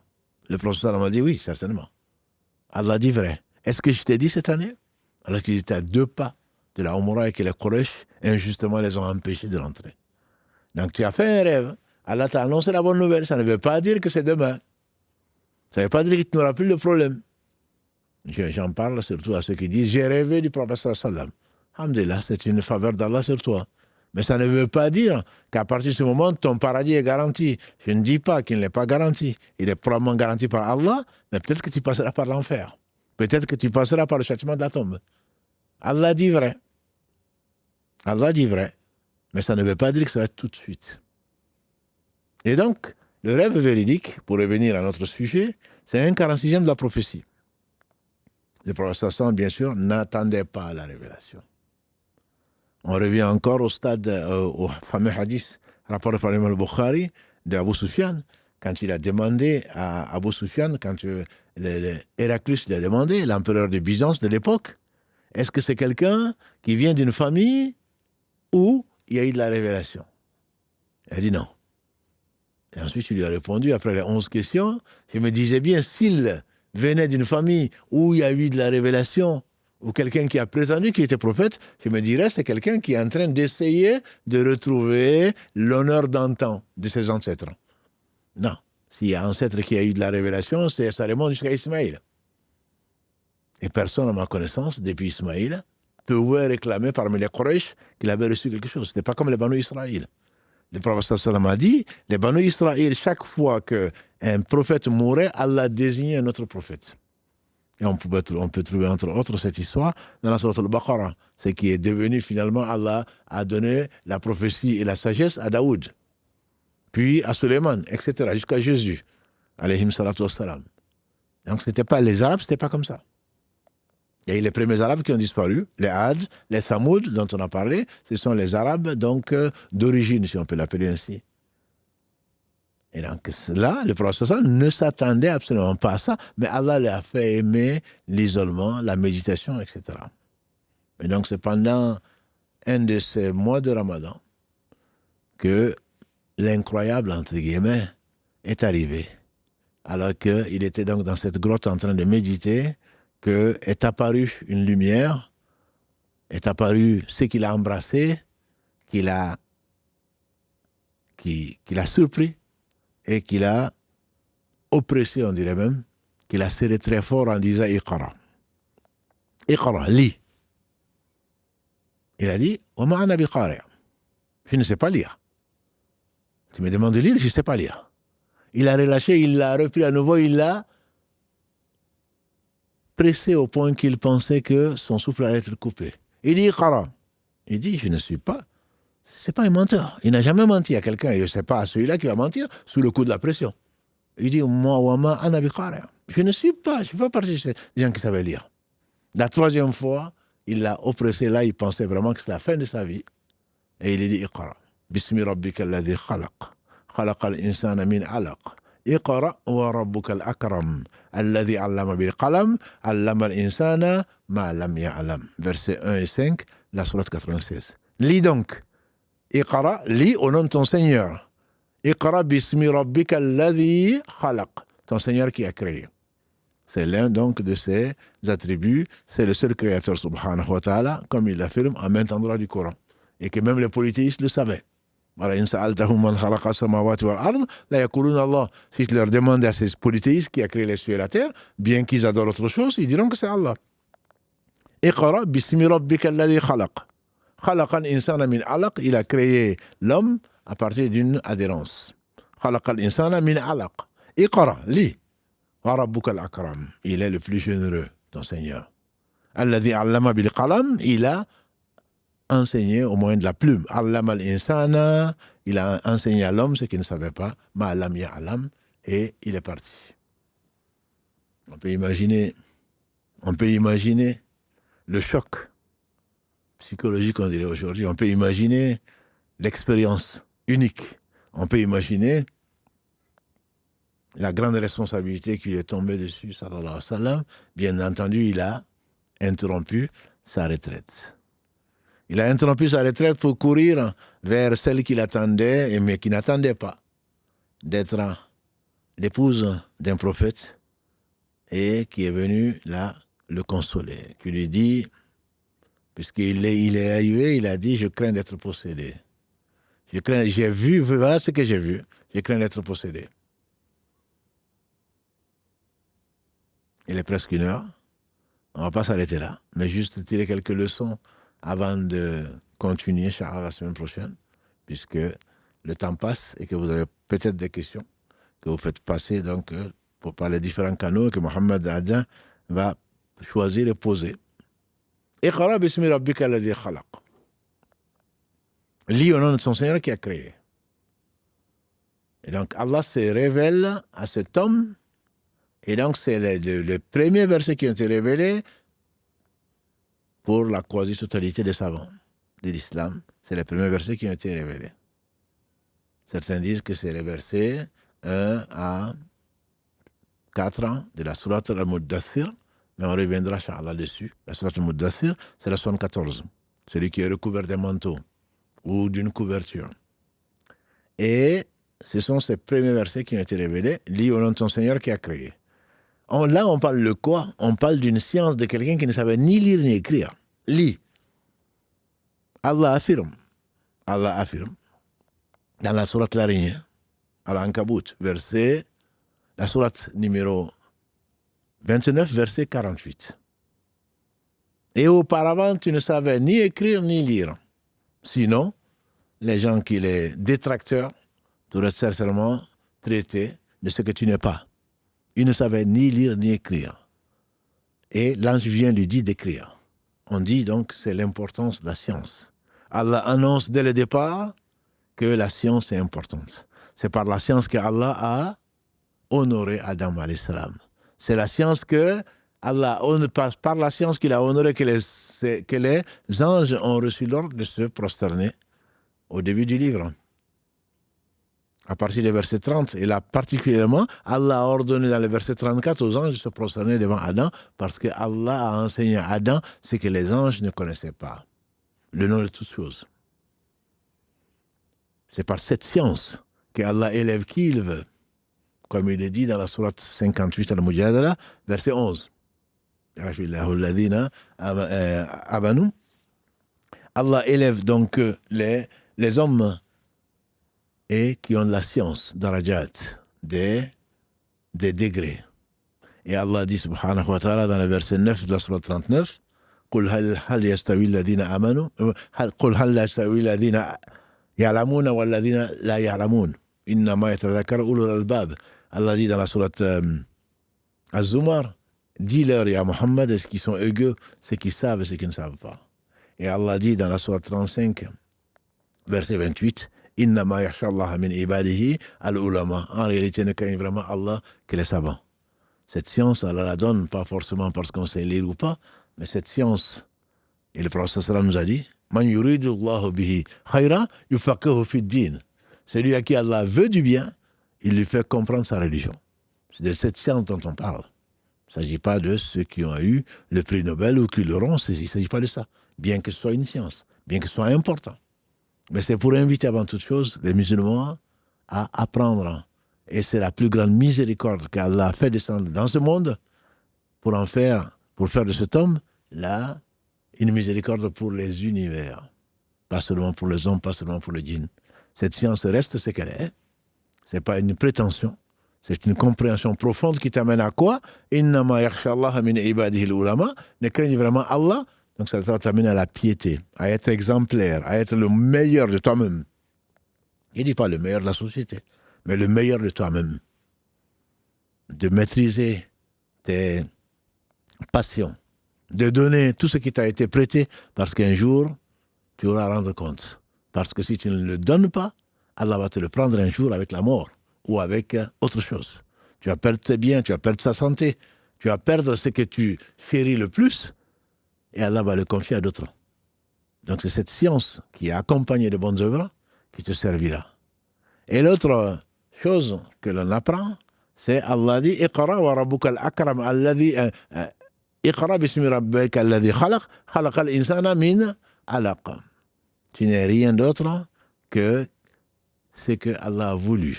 Des novules fécondés, tu es devenu une adhérence, que certains ont traduit malheureusement par caillot de sang. C'est à cause de leur ignorance de la science moderne. Non, c'est bien alaqa en arabe, comme le disait Maurice Bucaille, c'est ce qui s'accroche. Tu n'es pas quelque chose de spécial. Tu es venu d'une chose qui était accrochée. Alors, reste modeste.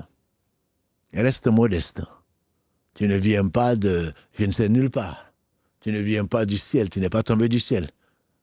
Jésus reviendra entre deux anges. Ce n'est pas le cas. Tu es né d'une mère. En tout cas, c'est ce qu'Allah a voulu. D'une fécondation, d'une mère, et de ce que tu sais. Et donc, reste modeste. Ne te prends pas pour ce que tu n'es pas. Iqra bismi rabbika alladhi khalaqa al-insana min alaq. On va juste s'arrêter sur ces deux premiers versets pour retrouver un peu d'humilité, surtout pour remercier Allah. Au travers de ces jours, Allah a illuminé la terre. Qu'est-ce que c'est que la terre? Le prophète, alayhi salatu wassalam, il a dit la terre, par rapport au premier ciel, c'est comme un cerceau ou une assiette que tu jettes dans un désert. La terre, c'est rien. Et toi, fils d'Adam, qu'est-ce que tu es sur cette terre? Qu'est-ce que tu es sur cette terre? La ville la plus éclairée, c'est Makkah. Quand tu regardes ceux qui sont dans l'espace, ils disent que quand tu scannes, la ville la plus éclairée de ce bas monde, c'est Makkah. Mais c'est quoi? C'est un point sur la terre. Et cette terre, c'est quoi par rapport au premier ciel? Comme un cerceau que tu jettes dans un désert. Le premier par rapport au second, pareil. Le second par rapport au troisième, pareil. Jusqu'au septième.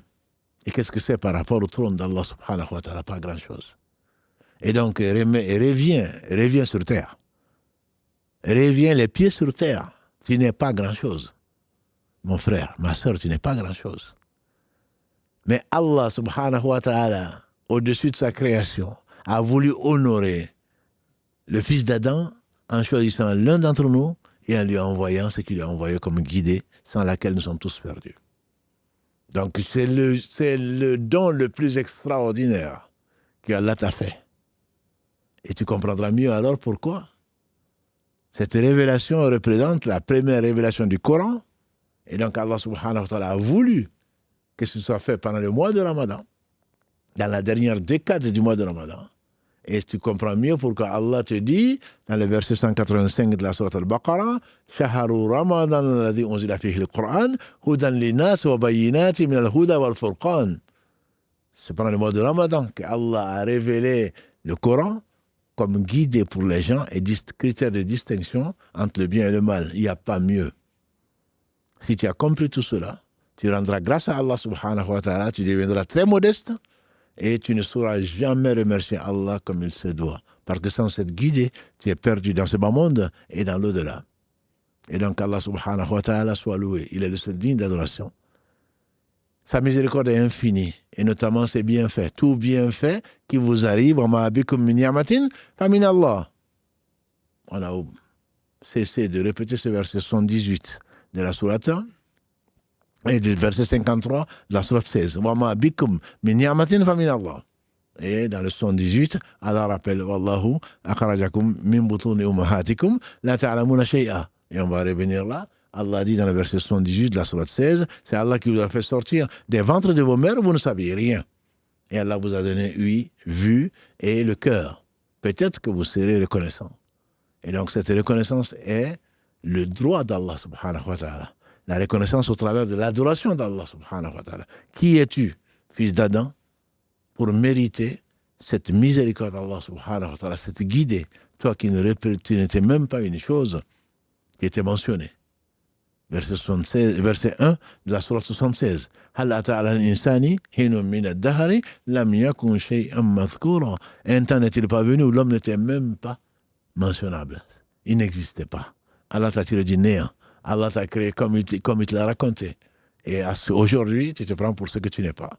Tu doutes d'Allah. Tu doutes de sa capacité de te recréer ou de pourvoir tes besoins, et tu désobéis à Allah subhanahu wa ta'ala, toi qui n'es que epsilon, si on peut parler d'epsilon, dans un monde qui est infini, et Allah est capable de toutes choses. On va s'arrêter là, Inch'Allah, pour ne pas abuser, et attendre vos questions, relayées par Mohamed. Barakallahu fi. Oui, Cheikh, assalamu alaikum. Barakallahu fik pour ce partage. En tout cas, alhamdoulilah, il n'y a pas tant de questions que ça, donc tu as bien fait de prendre quelques minutes supplémentaires. Tu peux continuer si tu veux. Alhamdoulilah, on va s'arrêter là. Alhamdoulilah. Il y a quelques épisodes qui vont arriver, donc on aura le temps de partager encore pas mal de choses. Juste petit rappel, donc salam alaikum aussi, pardon, à nos frères et nos sœurs qui nous suivent. Alhamdoulilah, Karim me dit qu'ils sont pas loin de 3000 personnes à nous suivre encore en live ce soir. Un peu plus de 2900. Donc, barakallahu fikum en tout cas. Je signale que mercredi dernier, il était 3350 et Karim était aux anges. Alhamdulillah. Barakallahu fikum en tout cas pour votre confiance et votre fidélité. Et il y a 2-3 questions que j'ai retenues. Juste, je voudrais répondre à une question directement. C'est encore une question qui a été posée sur les biographies qu'on pouvait conseiller. Donc, on l'a déjà fait dans le premier épisode où Cheikh a présenté pratiquement une dizaine de livres. Donc, je vous invite à aller sur notre chaîne YouTube et puis à visionner le premier épisode. Donc, si vous voulez voir juste les livres, vous allez à pratiquement 1 heure du live et vous verrez les livres qui sont présentés. En revanche, Cheikh, une question qui dit: est-ce que les films qui ont été faits sur le prophète sallallahu alayhi wa sallam sont fiables? Je ne sais pas si tu as eu l'occasion de les voir d'ailleurs. Non, c'est sûr que, bon, déjà, d'un point de vue fiqh, est-ce qu'on doit faire des films dessus? Les savants, ils ont divergé. Certains disent que c'est un moyen d'apprendre, notamment pour nos enfants, etc.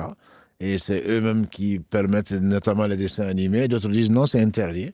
Parce qu'on ne peut pas représenter le prophète. Bien sûr, il n'y a aucun film qui le représente. Ça, c'est évident, par respect, par pudeur et par vénération. Mais également, même les compagnons, est-ce qu'on doit les représenter? Certains disent non, puisque c'est un mensonge dans la mesure où ils se mettent dans la peau d'un Omar ben Khattab ou d'un Othman ben Affan ou d'Abou Bakr. On n'a pas le droit. Donc, il y a ces deux. Moi, ce que je conseille, c'est au moins lire. On est un peuple qui ne lit plus. On a parlé de ça. On vient de terminer avec ça. Iqra. Lis, ça te rentre dans le cœur. Plutôt que d'absorber ce que les lumières des réseaux sociaux et des films, c'est plus facile, effectivement. En 1 heure, ou en 3 heures, tu as fini la vie du prophète. Qu'est-ce que tu en as retenu? Je ne suis pas sûr. Moi, je conseille, je ne dis pas que c'est interdit, je ne suis pas un savant. Je ne suis pas un savant. Je ne suis pas de cette école-là. Mais je dis simplement qu'il y a d'autres moyens de partager, de comprendre, comme par exemple, sans montrer une image autre que la mienne, on a partagé, j'espère, une heure et quelques de cette belle vie, donc de ce joyau de la prophétie qui est la vie de Mohammed sallallahu alayhi wa sallam. On en parlera, on en parlerait plutôt des heures et des heures. C'est passionnant. Donc, aller regarder les films, pour moi, c'est de la facilité et c'est forcément biaisé parce que c'est une vie si riche qu'on va réduire en peu de temps. Moi, je conseillerais plutôt, comme tu l'as dit tout à l'heure, on a conseillé une dizaine de livres, il y en a, il faut repartir sur la première, mais au moins Le Nectar cacheté, au moins La vie de Mohammed dont on a parlé de Martin Lings, que j'ai beaucoup aimé, qui est très bien écrit, et puis d'autres. Donc, celui qui veut juste aller directement sur YouTube, Karim l'a mis, Karim a également mis en épinglé, donc c'est les photos des différents livres, etc. Ou sinon, il va justement, s'il a déjà vu l'épisode, juste à la fin donc du premier épisode des livres, et c'est passionnant. Je vous invite à lire. La France fait partie de ces pays où les enfants ne savent pas lire, où les enfants ne lisent pas, parce qu'ils voient leurs parents, comme eux-mêmes d'ailleurs, sur leur téléphone. Voilà, et on absorbe, c'est la société du consommable, du jetable. Voilà, j'ai vu tel film, qu'est-ce qu'il y en a reçu, qu'est-ce qu'il y en a retenu, pas grand-chose.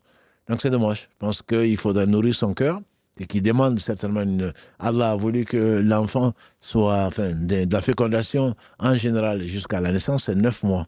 Donc nous, on veut tout absorber tout de suite, c'est qu'on le digère mal, on digère très mal. Moi, je conseille aux uns aux autres d'apprendre petit à petit. Et le plus important, comme l'a dit le prophète sallam, ce n'est pas la quantité. C'est le plus important, c'est la constance dans ce qu'Allah aime. Donc, je conseille tout un chacun d'éduquer nos enfants également par ça, de faire des moments où le téléphone, on n'en parle pas. Il paraît que dans certaines familles, non musulmanes d'ailleurs, il y a un panier. Quand on rentre, chacun met son téléphone. Bon, aujourd'hui, ça va être très difficile parce qu'il n'y aurait plus rien à dire, malheureusement. Voilà. Donc, moi, je conseille plutôt de lire. Je ne dis pas que c'est interdit. Je conseille plutôt de lire, de nourrir son cœur, de prendre le temps d'imaginer et de s'arrêter à un moment et après de reprendre, etc., plutôt que d'aller absorber de la lumière, aller absorber des choses par son cerveau, et ça n'a même pas le temps de descendre dans le cœur. Barakallahu fik, Cheikh. En tout cas, concernant l'idée de déposer le téléphone dans un panier à l'entrée de la maison, aujourd'hui, quand tu leur dis ça, ils te disent, mais en fait, le professeur m'a dit de faire des recherches sur Internet, j'ai besoin du téléphone. Donc, alhamdoulilah, c'est vrai que le téléphone, c'est devenu presque un membre de notre corps. Je viens de voir, parce que je suis sur le téléphone, forcément pour répondre aux questions, etc., pas forcément pour faire la recherche. Je viens de voir juste quelque chose que Google m'a imposé en allant sur Messenger, je crois, juste en disant quelqu'un qui conseillait le 90-20. Je n'avais pas compris, 90 sur 20, je me suis dit, c'est nouveau ça. 20 sur 20, je serais très content. 90 sur 20, il dit travailler pendant 1h30 et prendre 20 minutes de pause. Voilà, que ça repose l'esprit, etc. Bon, je ne l'ai pas essayé, hein. Mais ça veut dire qu'on n'a pas besoin, même si on fait des recherches, on n'a pas besoin de rester continuellement. On sait que les cauchemars et tout le reste, et avec des conséquences qu'Allah seul sait. Et bientôt, on le saura sur nos enfants, on pense peut-être qu'ils sont des surdoués, mais ils sont plutôt des attardés.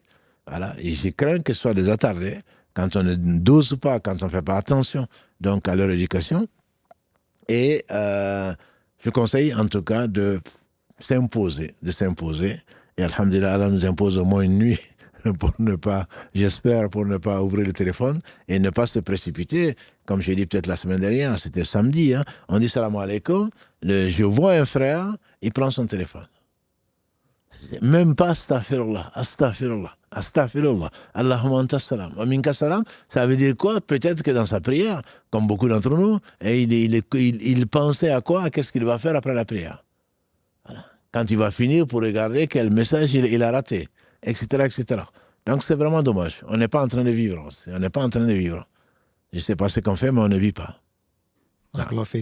C'est plutôt 80-20, je crois, non?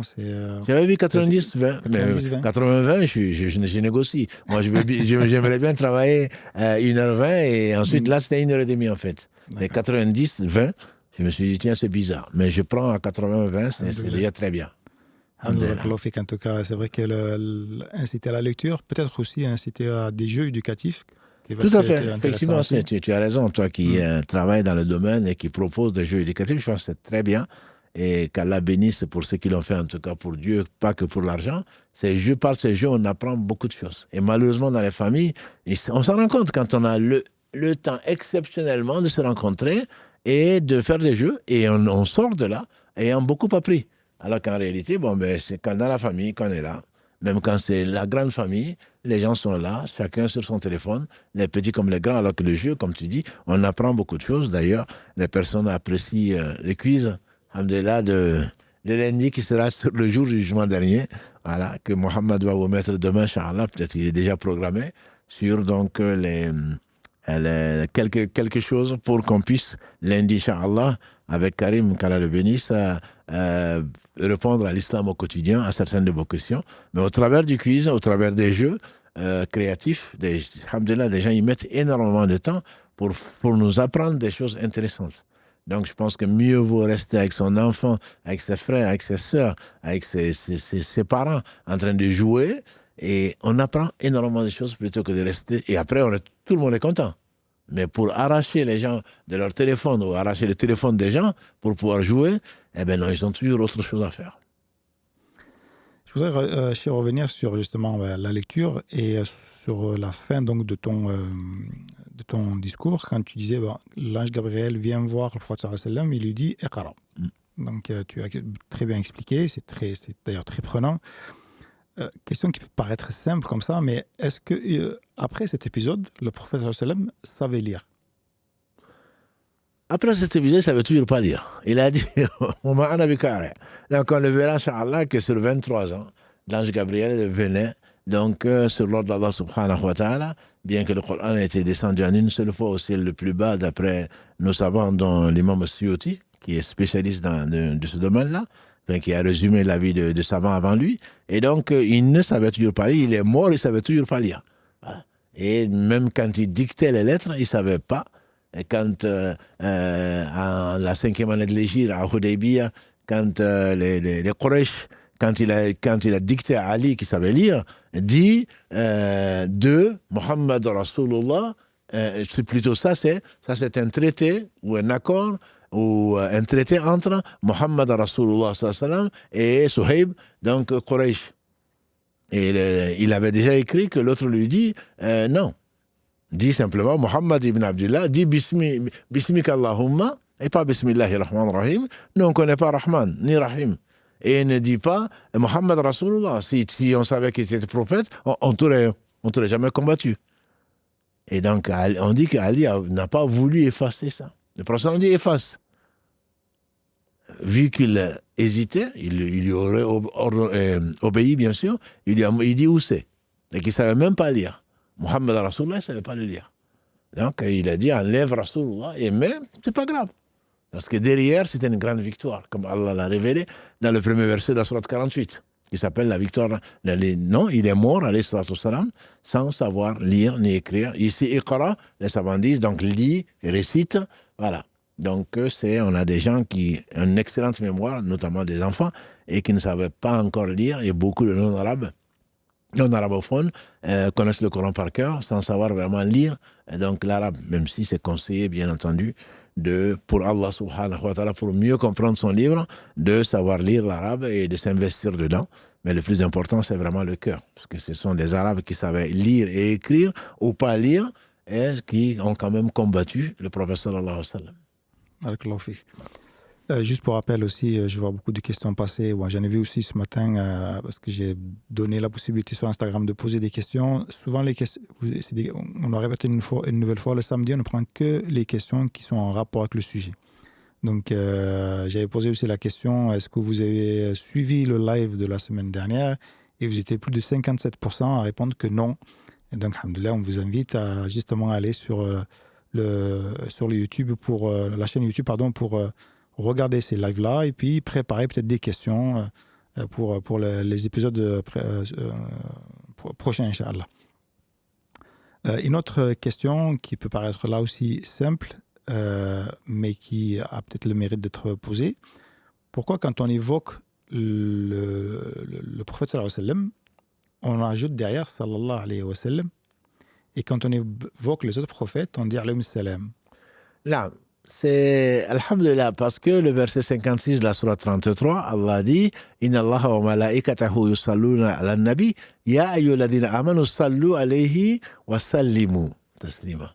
Donc Allah dit Allah et ses anges prient sur le prophète. Oh, vous les croyants, priez sur lui et saluez-le. Donc on dit sallallahu alayhi wa sallam. On obéit à Allah subhanahu wa ta'ala qui le dit. Alors que dans les autres prophètes, Allah dit wa salamu ala Ibrahim, wa salamu ala Ilyasin, wa salamu ala voilà. Donc Allah dit et la paix sûre. Voilà. Donc on obéit à Allah, mais il n'est pas exclu. Je dirais même, il est plus poli quand on parle d'un prophète tout seul de dire sallallahu alayhi wa sallam. C'est permis, le prophète l'a fait, les compagnons l'ont fait, et d'ailleurs c'est ce qu'on fait dans la prière, sans vraiment peut-être le réaliser, au moins sur Ibrahim. Quand on dit Allahumma salli ala Muhammadin wa ala ali Muhammad, kama sallayta ala Ibrahim wa ala ali Ibrahim, wa barik, donc là on demande à Allah de bénir, de prier. Ici, la prière, c'est le fait de faire l'éloge du prophète sallallahu alayhi wa sallam auprès des anges, etc., comme tu l'as déjà fait avec Ibrahim, et béni donc Mohammed et sa famille, comme tu as béni Ibrahim. Donc Ibrahim, quand on dit Ibrahim, on peut dire alayhi salatu wa salam. Il n'y a aucun mal, simplement, s'arrêter à salam n'est pas préjudiciable, n'est pas une désobéissance. Encore une fois, Mohammed sallallahu alayhi wa sallam a dit, je suis le jour du jugement dernier en particulier, je serai le chef de tous les fils d'Adam, et sans aucune prétention, sans aucun orgueil. Parce que c'est le jour où Allah va l'honorer comme il l'a honoré dans ce bas monde, il va l'honorer devant toutes les créatures. Donc c'est le meilleur homme que la terre a porté, ce n'est pas nous qui l'avons nommé comme ça, c'est Allah donc qui l'a choisi, mais effectivement, on ne va pas dire nous, notre prophète, c'est Mohammed sallallahu alayhi wa sallam. Celui qui dit Mohammed Rasulullah, alayhi salatu wa sallam, veut également dire que Jésus est le prophète d'Allah, qu'avant lui il y a eu Moïse, et avant lui il y a eu Ibrahim, etc., etc. Donc on ne fait pas la nufarriqu bayna ahadim min rusuli, 285 de la Sourate al-Baqarah, on ne fait aucune distinction entre les prophètes dans la mesure où on ne va pas dire je crois à tel prophète et je ne crois pas à tel autre.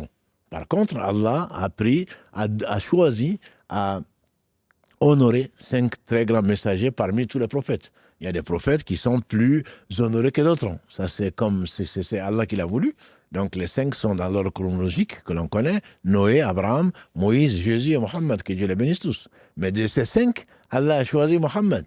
Voilà, donc c'est Allah qui fait le choix. On reconnaît ce choix, on sait qu'il est sage, on sait qu'il n'a besoin de rien, et donc on croit à son choix. Et c'est pour cela qu'on dit que c'est le meilleur des hommes, ce n'est pas pour l'adorer bien sûr, et ni autrement. Il a dit, n'exagérez pas sur moi. C'est la raison d'ailleurs pour laquelle souvent dans les formules de Tashahhud, on dit Ashhadu an la ilaha illallah wa ashhadu anna Muhammadan abduhu wa rasuluh. On atteste qu'Allah seul mérite l'adoration, on atteste que Mohammed est son serviteur ou son esclave et son messager. Le Cheikh Uthaymin, dans son livre Description de la prière, dit Abduhu wa rasuluh, c'est-à-dire c'est un serviteur, donc il a un seigneur. C'est pour que dans notre cœur, on sache et on l'imprime que c'est un serviteur, c'est un esclave d'Allah comme tout un chacun. Voilà. Et wa rasuluh, on rajoute, c'est pas n'importe quel esclave, il a transmis le message venant d'Allah. Voilà. Donc le couple est très bien constitué et il est complet pour ne pas tomber dans les exagérations, pour le prendre pour ce qu'il n'est pas. Il serait le premier, certainement, sallallahu alayhi wa sallam, à démentir cela et à le refuser. Je rappelle juste pour mémoire, quand on lui a dit « Masha'Allah wa shi't », les compagnons étaient émerveillés et disent « C'est qu'Allah a voulu et toi ?» Il a dit « Ah oui, vous m'associez à Allah ?» Dites simplement « C'est qu'Allah a voulu ». Ça suffit. Moi, je n'ai pas de volonté propre, entre guillemets. C'est ce qu'Allah a voulu. Et donc, quand on entend dans pas mal de bouches, malheureusement, en train de dire, si Allah et son messager l'acceptent, si Allah et son messager veut, non, c'est de l'association. C'est par ignorance, mais c'est grave. C'est que si Allah et son messager veulent, c'est-à-dire il faudrait que si Allah et son messager veulent, comme si le messager qui est mort déjà, et même s'il était vivant, comme s'il avait une décision dans la volonté d'Allah. Non. Il a dit, dites simplement si Allah le veut. Ou c'est réalisé ce qu'Allah a voulu. Ne m'associez pas à Allah. Il a dit Allahu Akbar. Eh bien, Allah est le seul digne, Allah est le plus grand que tout. Rien n'est plus grand qu'Allah. Vous m'associez à Allah. Voilà, donc il faut vraiment faire attention à ce que l'on dit.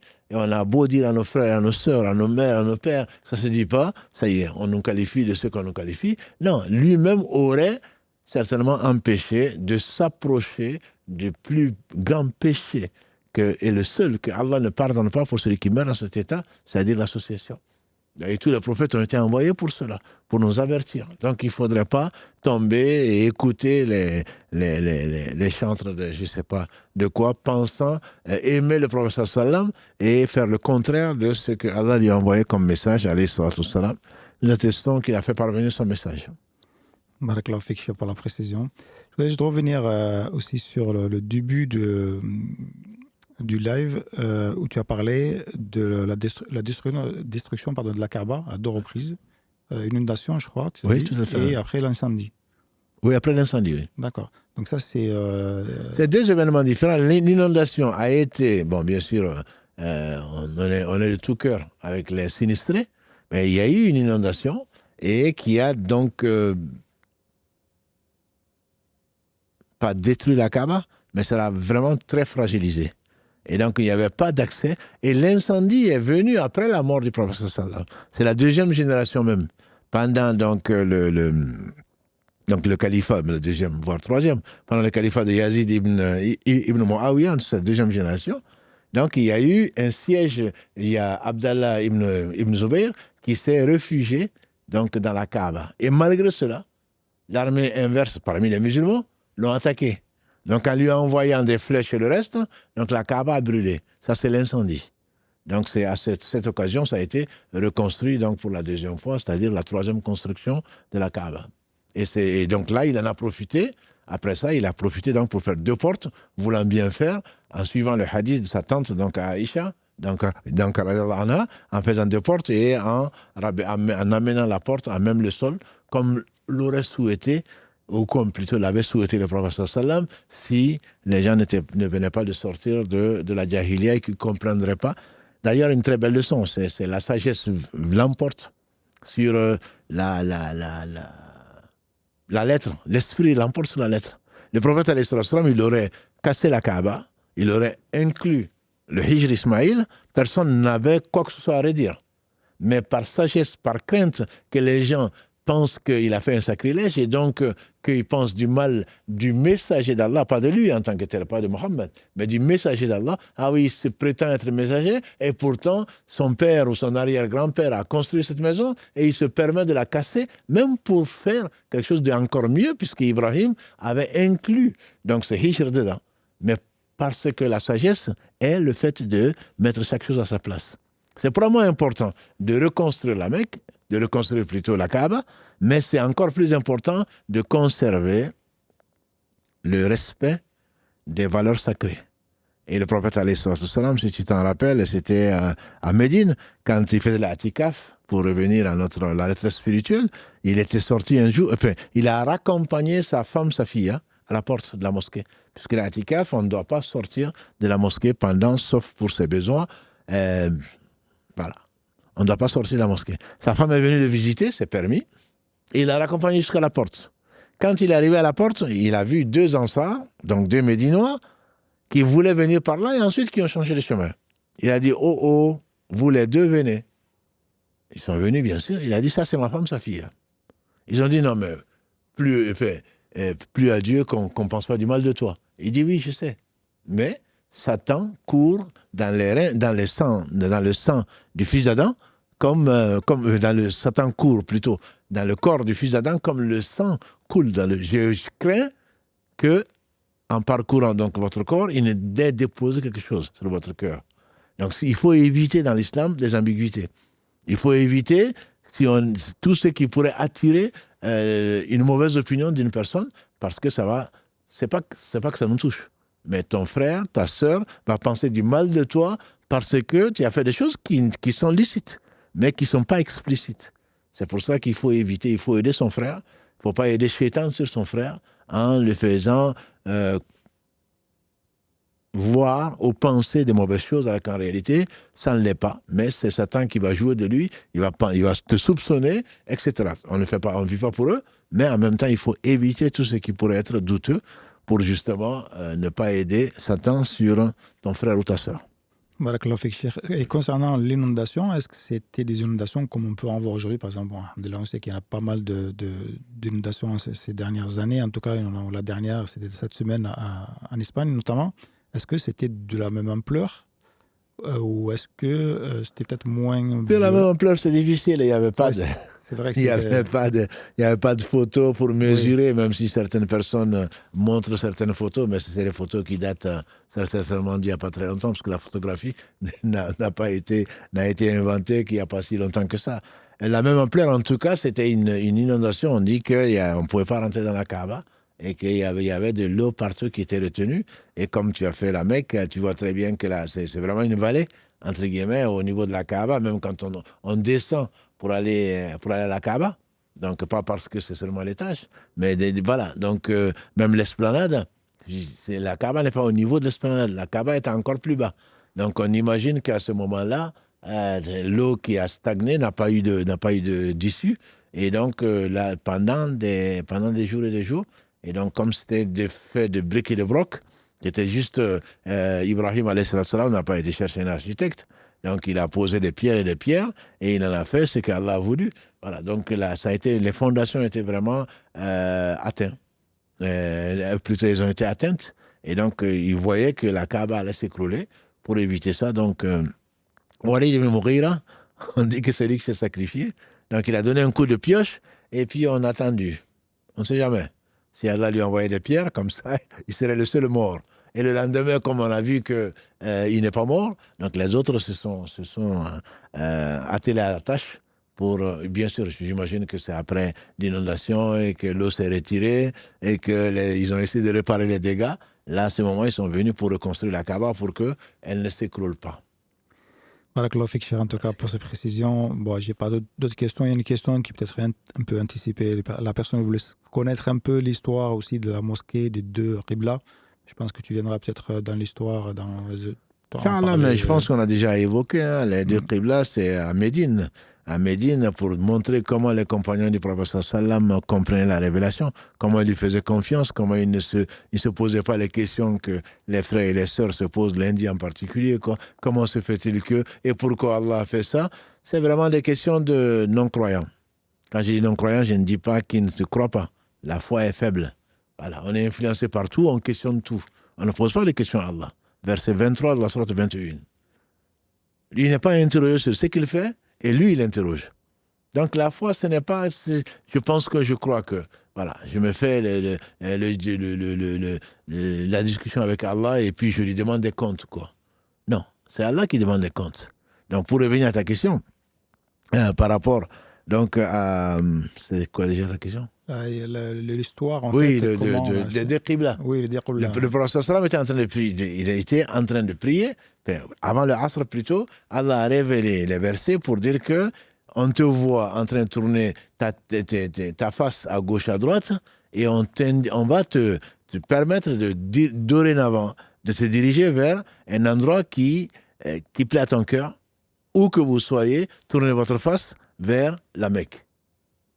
Et donc, ils ont prié le Dohor en se tournant vers Jérusalem, qui était donc jusqu'à ce jour-là, jusqu'à cet instant, la Qibla des musulmans, et ensuite ils sont tournés vers donc, la Mecque. Donc, quelqu'un qui a prié avec le prophète sallam, probablement le Dohor vers Jérusalem, et pourtant, donc le Asr donc vers la Mecque, il est passé à côté des gens qui étaient en train de prier. Ils étaient déjà en train de prier le Asr. En pleine prière, il leur a dit, oh vous les croyants, je viens de prier avec le prophète sallam, Allah a révélé qu'il faut se tourner vers la Mecque. Et qu'est-ce qu'ils ont fait? L'imam et les gens, tout en étant vers Jérusalem, se sont tournés et ils ont prié donc vers la Mecque.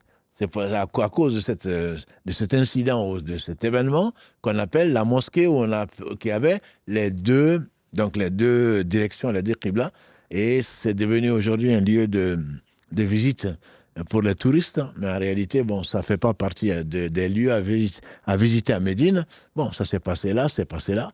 Ils ont construit une mosquée à la place, parce qu'à l'époque, il n'y avait pas de mosquée là, et avec les deux qibla, avec les deux mihrabs, une tournée vers Jérusalem et l'autre tournée vers la Mecque. Mais ce n'est pas un lieu, on ne va pas à Médine pour faire du tourisme. Tout est devenu tourisme maintenant. On va à Médine pour visiter 3 cimetières et 2 mosquées. La mosquée du prophète sallam où la prière là-bas vaut 1000 prières dans n'importe quelle autre mosquée, sauf la mosquée, la Kaaba, qui vaut 100 000 prières. Et on va pour visiter Quba, qui est la première mosquée, on va y arriver, Inch'Allah, que le prophète sallam a construite avec ses compagnons quand il est arrivé donc à Yathrib, à l'époque, donc la ville qui allait devenir Médine. Et celui qui y va pour faire 2 rak'ahs, le prophète sallam dit qu'Allah le récompense comme s'il avait obtenu une umrah acceptée. Voilà. Ensuite, il y a les 3 cimetières, celles où reposent beaucoup de compagnons du prophète sallam, y compris donc sa famille, ses épouses et tout ça, et ses filles. Donc, il y a Bakia, qui est à quelques 200 mètres peut-être de la mosquée actuelle du prophète sallam, et également lui, son tombeau, pas son tombeau, sa tombe, et la tombe donc le cimetière qui contient sa tombe, et celle d'Abou Bakr et Omar, et enfin celle des 70 martyrs donc, qui sont tombés au pied donc, du mont Uhud, où il y a eu en 3e année de l'Hégire, où il y a eu donc la bataille, 2e bataille contre les polythéistes, et où Allah a recruté donc ces personnes-là, il les a éprouvées telles qu'on ne peut pas l'imaginer. Voilà. Quand on va à Médine, c'est pour ça. Ce n'est pas pour aller passer son temps, entre guillemets, à aller visiter la mosquée Aïcha, la mosquée Abou Bakr, la mosquée, n'importe quelle mosquée à Médine, hormis la mosquée du prophète sallam, la prière dedans, c'est une prière comme si tu priais ici, comme si tu priais donc au Mirail. C'est pareil.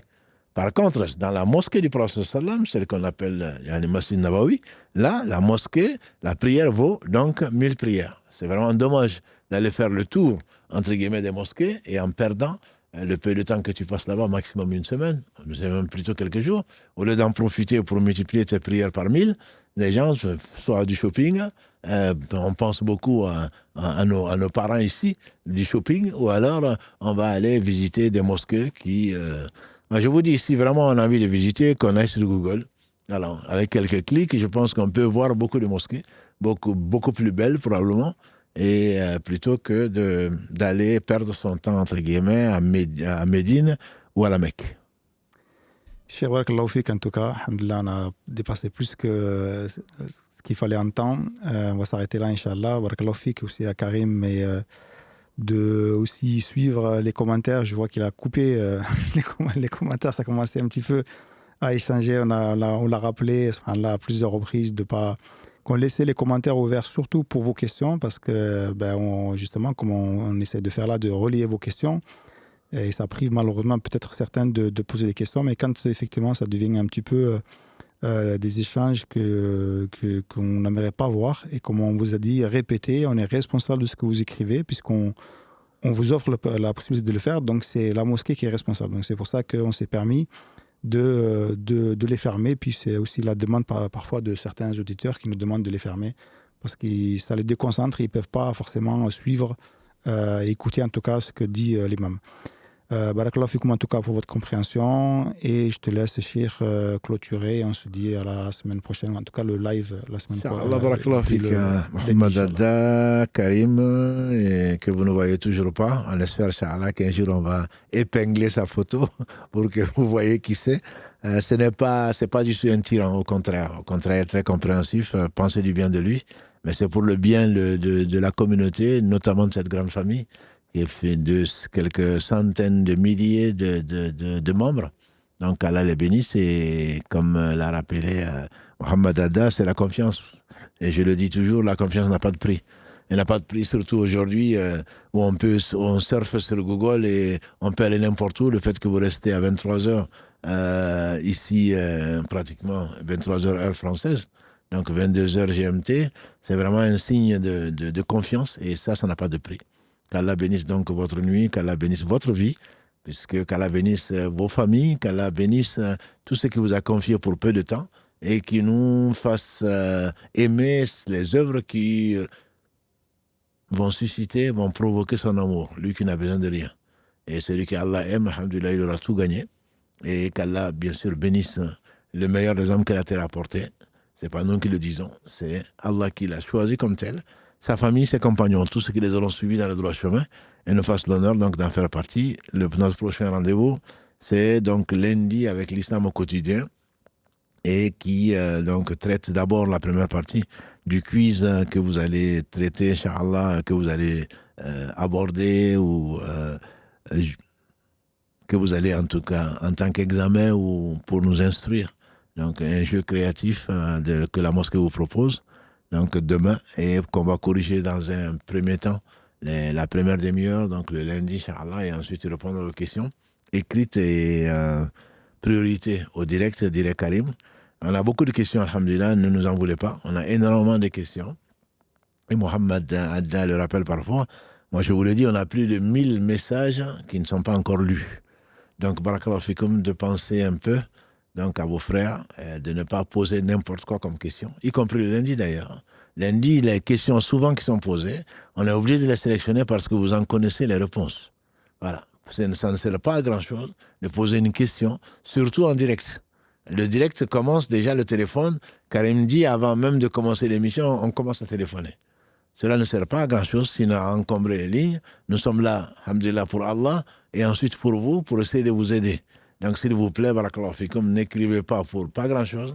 On a Instagram, j'en parle pas, Messenger, j'en parle pas, le WhatsApp également. Les gens oublient qu'ils ne sont pas les seuls.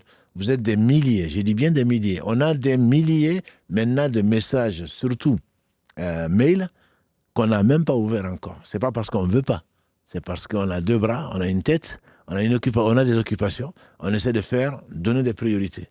Donc, barakallahu fikoum, de ne pas encombrer les boîtes et de les envoyer surtout comme certaines personnes. Et ils font des messages WhatsApp, des mails, Messenger et en même temps Instagram au cas où. Non, on ne choisit pas. S'il vous plaît, barakallahu fikoum, priez pour nous et qu'Allah bénisse votre nuit, votre vie. Et bénisse Mohammed sallallahu alayhi wa sallam, sa famille, ses compagnons et tous ceux qui les auront suivis dans le droit chemin et nous fassent l'honneur d'en faire partie. Subhanakallahumma bihamdika, ashhadu an la ilaha illa anta astaghfiruka wa atubu ilayk. Subhana rabbika rabbil izzati amma yasifun wa salamun ala mursalin walhamdulillahi rabbil alamin. Wassalamu alaykum wa rahmatullahi wa barakatuh.